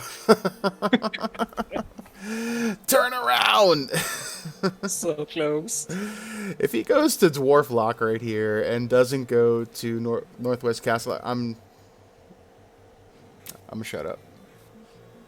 Tetron going for round 2. Oh no, Tetron finally making it to Lich 2 after not having a misstep on Tia. Okay. Those are kind of low health pools. Yep. If that were a chaos fight, I'd applaud him on going in at 22 and really pushing things. But yeah, I was level 19 when I pulled Undead. Yikes! Wow. I don't know how that happened for you then. It was the weaponry just kind of set him apart. It just really did. That Invisate and that Axe Cal and Matsumune they did all the work. Yep. It's unfortunate. He got very low rolls on that meteor and did not cast Invis or Wall. Oh, well. Yeah. There's the high rolls to undo all that. Yep. Oh, boy. Alright, so Papa, gonna go turn in this bottle, gonna find his slab, and we'll see how he reacts to this. I mean, at that point, if you've already gone out of your way to turn in the bottle, you're going to turn it in to Lefane, which will also give him the Axe Cal, right? And I'm curious if the extra bonus is going to apply to the Axe Cal, because sometimes the Weaponizer will take apart the extra damage type.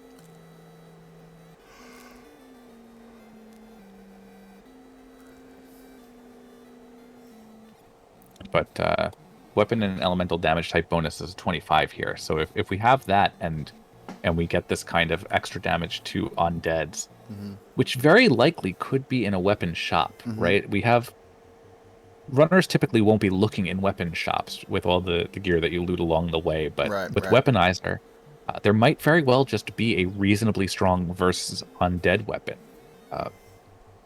Which could be viable here. Yeah, that is not out of the realm of possibility, especially considering the flags we have. That's true. All right, so off stream we have Pickles and Beer finishing in 3rd place with a time of 1:35.40, and then Hate 13 5 seconds after him with a time of 1:35.45. So GG's to both of those runners. And that leaves the last 3 spots. For the match on stream with us now. So we've got Poppadux, Tetron, and Velik fighting to gain some points in the Irongol Season 3 group.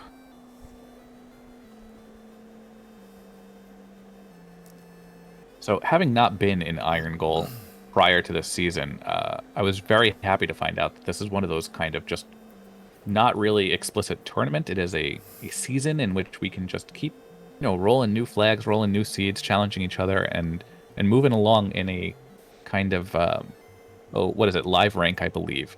Is the math behind it. I was going to call it an ELO, but very similar ranking system. Yeah, I'm excited for this season. I did a little bit of Irongol last season and wasn't as active as I would have liked to have been, so it's seeing a lot of interest drummed up early on. I think that after spring tournament, there was a bit of a lull there, and I think people have an itch right now. Duck Derby ramping up and everything. So this could be a fun summer running into co-op season. Yeah, definitely. And I believe co-op signups are still going on. for the co-op tournament that is starting in the first week of August. Is that correct? I believe so. 11 days remaining for sign up. July 25th is the last day.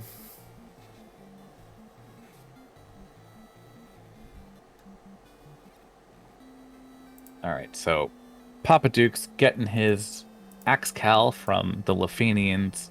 Hopefully that will be enough in combination with that ribbon +4. Mm-hmm. Push it over. I'd love to see if the Axe Cal has damage typing, but alas, no select was pressed. Tetron again taking on Lich and Phantom. Just 4 hits, 53 damage. That sword just not doing enough. Patty, 2 HP shy. Mm-hmm. Man, that Meteor 7's rough. Yeah.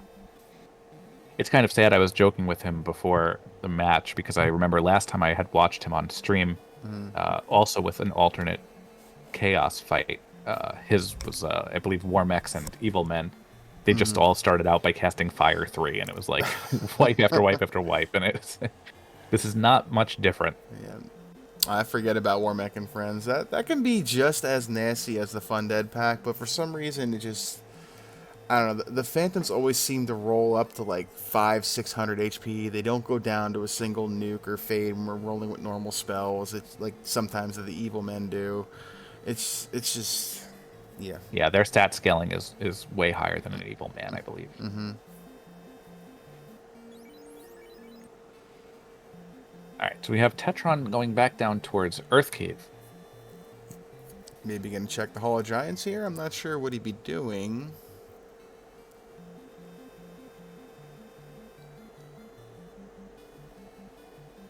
Yeah. Yep, looking for some grind here. That's not a terrible find. It's not great for, a full party here, but I mean it's fine. I like Velik's idea going back to the Hall of Dragons. Mm-hmm. I think so.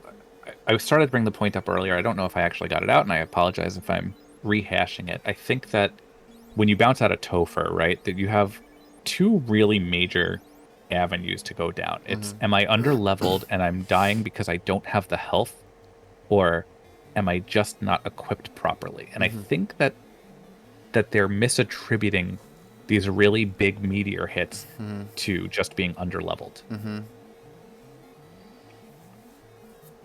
I mean, you can see the difference it makes. Just that ribbon, takes a 350 shot from meteor down into the 50s or 60s.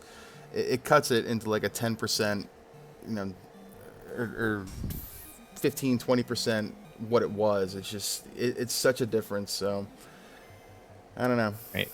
And Velik has this ruse shirt. I think the combination of let tank do roosting on itself, get the ribbon on the knight, cast that wall on someone else, maybe you have a chance to like keep 2 up, even though your weapons might not be up to snuff.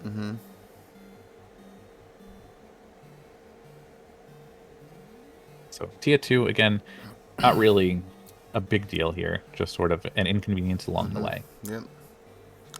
That Axe Cal, though, finally putting in some work. Oh, Tia also at Meteor 7. I must have missed that in the several fights we've had.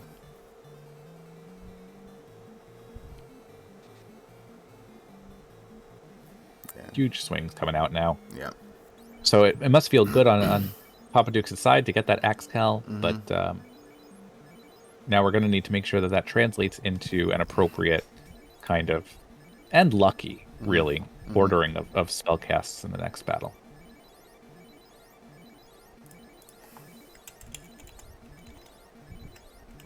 What happened? Question coming out in chat as to why we're 40 minutes behind first place right now. Yeah, Fun Dead pack. It's not an impossible Topher. It's a lot of people didn't have, as my co-coms is pointing out in chat, the weapons that Chanigan had here. And yeah, Fun Dead is very not fun. Yep. But very dead. Yep.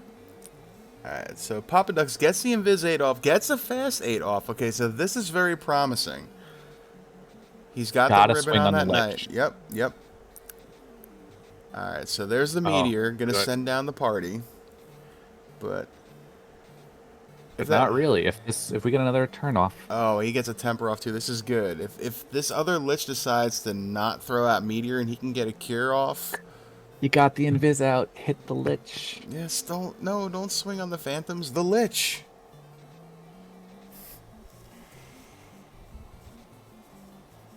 At this point, I gotta say, like, just saber 5 times and swing on the Lich. Yep.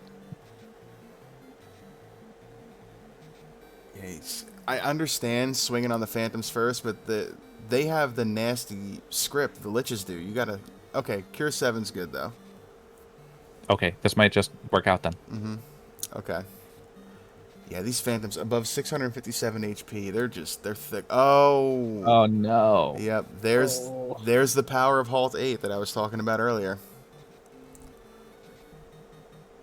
Is that just ignore ribbon? Yep. It's a power word that just. I mean, it's a matter of time now. That's heartbreaking. Yeah. This was the one. Yep.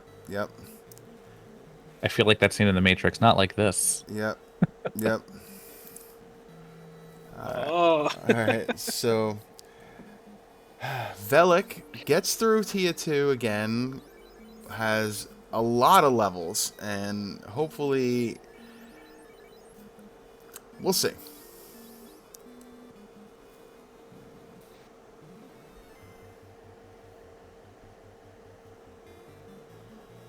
Fire 4 is coming out. It seems to be one of those let me try to get them down before they get me down strategies. It just unfortunately will not be enough damage even if they got turn order. Yeah. The entire time. I mean, you need to roll, somewhere in the 300 plus range on fires here, and it's just and several of them. It's just not going to be enough. They got almost 700 HP. And this is I'm gonna chalk it up to being a fairly new runner to the rando in this kind of attempt to just say, you know what, let me just damage through everything. And I know that when I first start games, I tend to take that approach also, right? Like grind up ahead of anything, make sure that you're just swinging big, and then it kind of compensates for any other shortcomings you might have.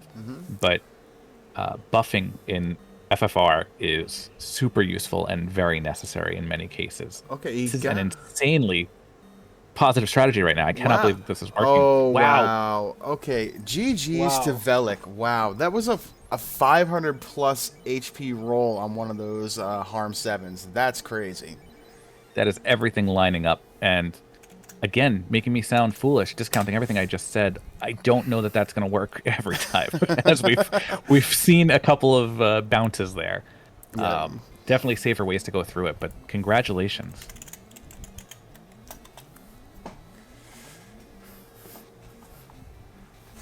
All right, so Poppadux pulling his Fun Dead pack. See if Velik wants to join us in the booth here for an interview.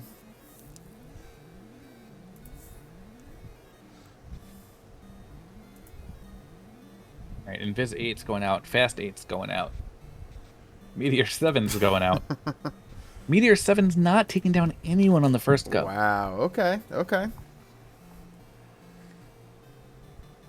Again, choosing to get rid of the phantoms first. Interesting choices here. We're going to rot down one of the Liches. Okay, so recognizing that Lich is a threat here. If the black mages are focusing on it, I think that Knight has to also. Yeah. Huge hit.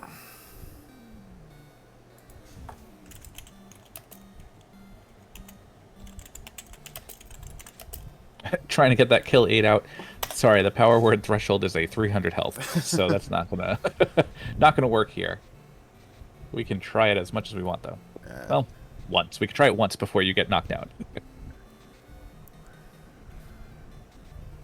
Tetron still grinding on some metal slimes. Unfortunately, not as XP laden as the Dragon Quest version. All right, so Halt 8 coming out again, putting in Poppadux. And we're joined in the booth by our second place finisher on stream, Velik. GG's, man. Hey, thank you very much. That was pretty rough. Tell us how you really feel. Yeah. Well, I mean, it was rough was how I really feel for sure. I think a large part of that was a little bit of my newness to the community and racing really coming out, because, man, should I have gone back and checked, like, Dwarf Locked Armory way sooner than I did. Like, after the first wipe, I probably should have been like, man, I could really use a better weapon for the fighter, or a ribbon. There's going to be some egg on your face when you realize how easy of a check Northwest Castle was going to be too. Yeah. Oh, geez, what was waiting there? Good old Massa Immune. That is exactly what would have made this run so much better. That was my win condition. Yep. That's a good check right there, and that's another one I probably should have done, just because, like, I mean, that Massa would have made the huge difference on getting through the fiends a lot faster to really just throw my face at the RNG that was that fun dead fight. Yeah, Velik, you did a great job. I'm not gonna lie, that was great routing, great decision making. For the vast majority of the seed, you wouldn't be able to tell that you were a newer runner. Yep. Oh, Yep. wow, thank you very much. Yeah, I definitely feel like it was a very, very smooth run all the way up until the end, and I felt that I wasn't quite prepared enough, but maybe if RNG was on my side, we'd have a good finish. But you can see how that decision went.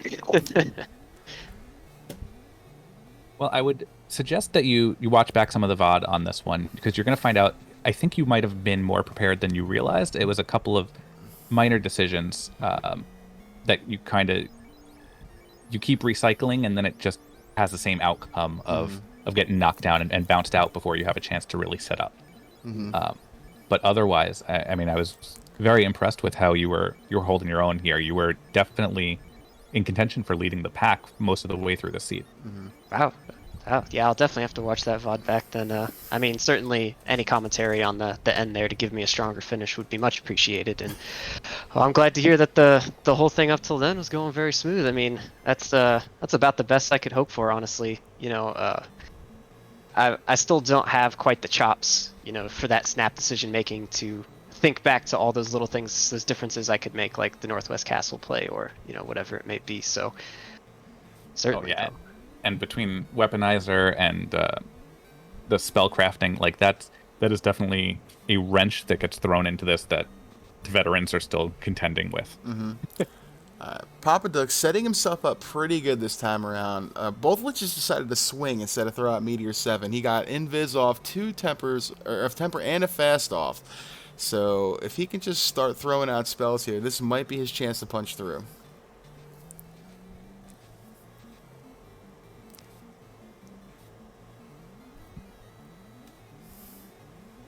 Heal coming out, I like that. Kill 8, again, still not going to do anything until you get this down to a 300 HP threshold. Yep. Very light Meteor. Yep. He's really seeing just how much health these Liches have, though, because he hit one for about 600 and then threw out the kill spell, and it's just not even close. They got well above, what, 1,500, I think we decided? I'm so glad to see Bash is finally swinging on the Lich. We got the Meteors coming out. As was pointed out in chat, Lich is weak to Earth Element, so Meteor should be doing some decent damage. Once you get one of the Liches down, this should be set. Yep. Although, who was using the halt? Was that Lich or the Phantoms? I think it was the Phantoms. The Phantoms, yeah. Yep. So that still is a slight bit scary.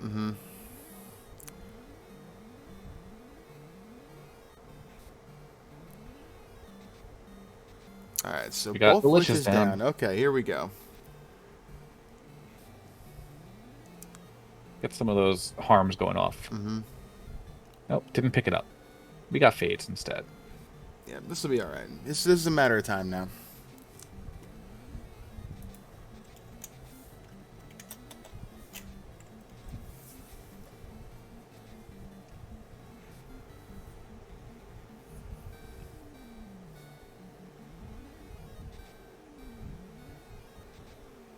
And a Fire Fort takes him down.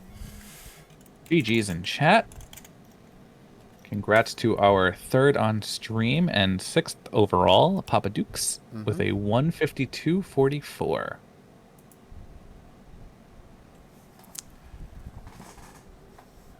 right, let's see if Poppadux wants to join us for an interview. Says he'll be right here, so that's good. As we see Tetron still grinding on these metal slimes. I think he's got to be somewhere in the close to 30 by now. Last I saw, I think he was 28.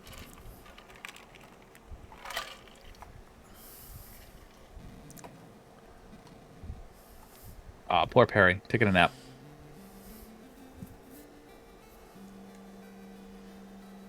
Yeah, Pete's got level 30. We're going to exit out. I'm going to take that as the cue to bring up the party, try again.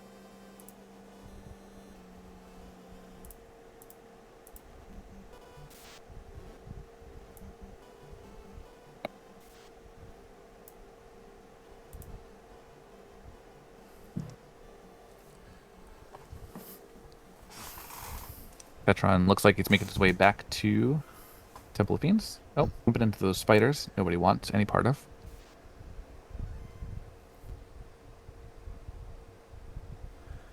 And we are joined in the booth by Poppadux. Papa, man. GG's, buddy. That was our final battle.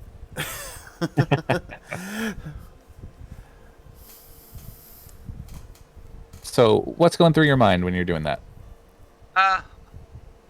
I honestly thought I was going to be able to take that battle with just magic. So I wasn't worried about finding any weapons. I thought I was going to be able to go through with that steel sword the whole game.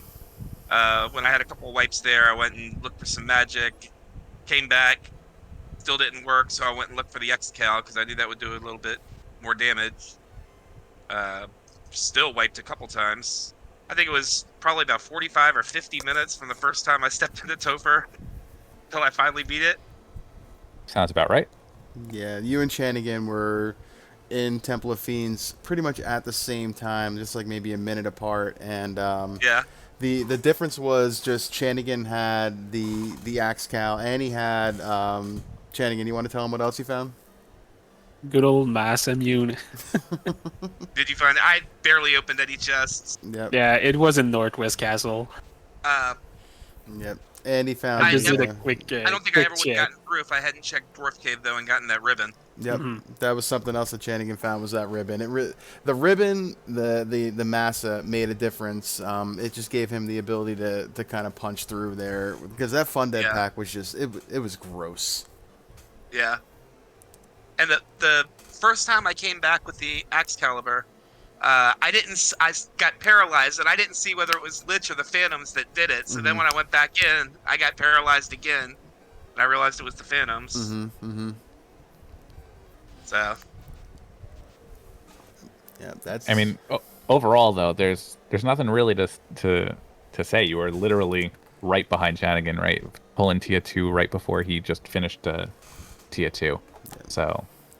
Yeah. Yeah, it's just that Temple of Fiends is the great equalizer, and right here the Fun Dead pack was just giving everybody the business tonight. I mean, all of you guys were fairly close in times, not much time apart, but just Chanigan with the weapons set him apart, and he got some good RNG there to punch through on. I think, was that your first dive even too, Chanigan? Yep. Yeah, wow. Very well done. Yep. Chanigan, you can sound a little less happy about this than everyone else. Yeah. I mean, he's been hanging out with us for a while, so he's just enjoying his victory. All right, everyone, let's send Tetron our energy. Get through this Tetron. Yep. So Picked up quite a few levels here. I still would have, I think, preferred the Hall of Dragons, as I saw. I think both of you stepped into for your grinds. Once you realize, you know what, maybe I could use a little bit more health here. We're going to throw out the Meteor, try to beat Lich at his own game. A swing on the Phantom, fade, and another Meteor, maybe fast. Wow. So Tetron did not even pick up Invis 8, so he's not even going to get any stacks of evasion out here. This could get ugly. My concern at this point is now splitting his win condition, right? If he's going to commit to, let me cast everything down, we got the Meteor 7s, we got the Fades, go for it. If you're going to cast that fast, then we need to be buffing up the rest of the party.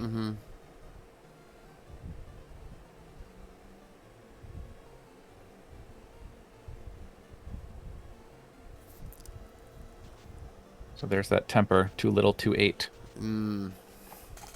Get it? Because it was temper 8. Anyway. Yep. Ice 6 too, just yuck. Yeah, that's a rough one. Oh, and with that, Tetron has forfeited from the race. Yeah, I don't blame him. See if Tetron wants to jump in here for any closing thoughts.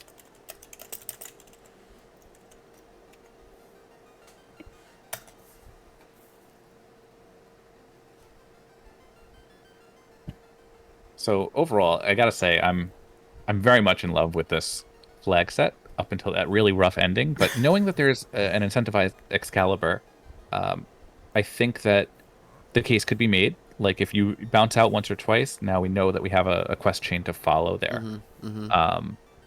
And Speedboat, as we were saying earlier, love that flag. Oh yeah, for sure. I was really a fan of the Bahamut battle with the Dragon's Horde also combined. That was a nice little touch. Some of these floaterless edits. So it feels real bad. Tetron coming in last place, but really number one in our hearts for putting in all the work on making this particular seed happen, right? With between the speedboat, the edits to the map to allow floaterless. Really great stuff coming out of him. Yeah. Tetron gonna bypass on interview tonight. Can't say I blame him either. That was just it was a great race to watch. It was a lot of fun, and then at the end it wasn't for quite a few of our runners except Chanigan. So I get it. But it was definitely fun to watch, and like you said, I'm going to echo that. Thank you for making those flags, Tetron. That was really fun to watch. There's some great stuff in there. It's got me wanting to play with Spellcrafter a little bit more, and Weaponizer is definitely a neat little treat too, so love it. All right, and with that, that's all of our runners. So I guess we'll move on to closing thoughts. Maybe start from the bottom and work our way up. So we'll go with Poppadux here. Any last minute thoughts or things you want to add? No, really. It was a fun race. It was a fun seed. It was almost like solving a puzzle there at the end, trying to get through that last boss, and that was fun to me. That's a great way to describe Rando. Next up, we have Velik, our 5th place finisher. I had a really fun time with a lot of those flags. I'm glad I got to participate. And, next time I'll just have to keep some of those extra little tidbits in the back of my mind to go back and check places I skipped or tried to, go over or whatever it was. And Chanigan. Yeah, very fun flags. Good job, Tetron. For real, these flags were a lot of fun. Yeah, that was fun. I had fun. Fun seeing. Scary Topher, but yeah. Well, 5 instances of the word fun in about 10 words, so I imagine Chanigan had a good time tonight. Certainly had a good time co-common with you, Luffy. My co-op partner. Been talking on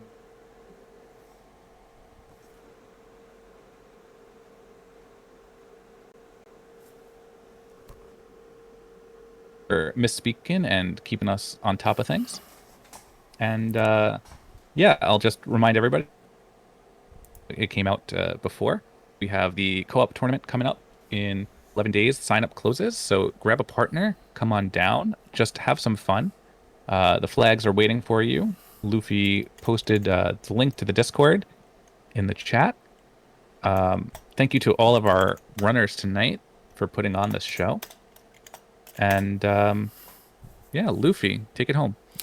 Yep, again, I'm going to echo what you said. Thank you to our runners tonight for, running and having us watch. And thank you to Final Fantasy Twitch channel for hosting us tonight. Really appreciate that as well. Thank you to my co-com, Shoon Bobby, and my co-op partner, Shoon Bobby, for joining me in the booth tonight. Professor Renderer for punching the buttons and keeping us honest behind the scenes. And again, thank you to our runners, and that was a lot of fun. So with that, I'm going to take us out of here. So ciao and chillax, everybody. Final Fantasy Randomizer fam, we gone.